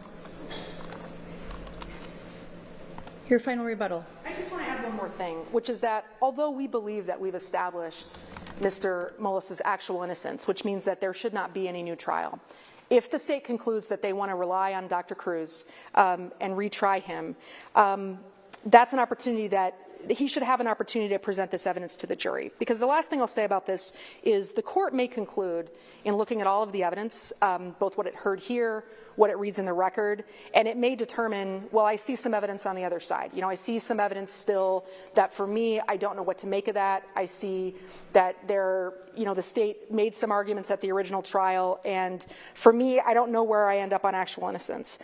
The court can have questions as a result of this hearing about what happened, but as the court knows, those questions are the province of the jury. It is for the jury to decide if it believes Mr. Mullis. It's for the jury to decide if it believes this other evidence. But this is all evidence that the jury should hear. Because Mr. Mullis has established there is at least a reasonable likelihood that the outcome of this trial would have been different, with the overwhelming evidence that the court has seen, that it has read and will read, that it's heard. This is evidence of an innocent man. This is evidence of a man that deserves a new trial, and a trial where he can have his day in court. And for that reason, Your Honor, we're asking the court to grant Mr. Mullis a new trial, and we'll provide additional legal briefing in the post-trial briefing that we make in a month, Your Honor. Thank you. Thank you, counsel. I will await both parties' final briefing by the April date that we previously discussed. At that point, I will consider the matter finally submitted. Counsel, if you maybe just want to touch base with me briefly in chambers before you leave so that we can make sure that everybody is on the same page as far as the exhibits that were admitted. And then I'll give you a day or two just to review any final security level issues before I file the exhibit management order. Other than that, anything that we need to address before we go off the record? Anything on behalf of the applicant? No, Your Honor. Okay. Anything on behalf of the state? No, Your Honor. All right. Thank you all for appearing and for your cooperation to keep things moving throughout the trial these past days. Thank you.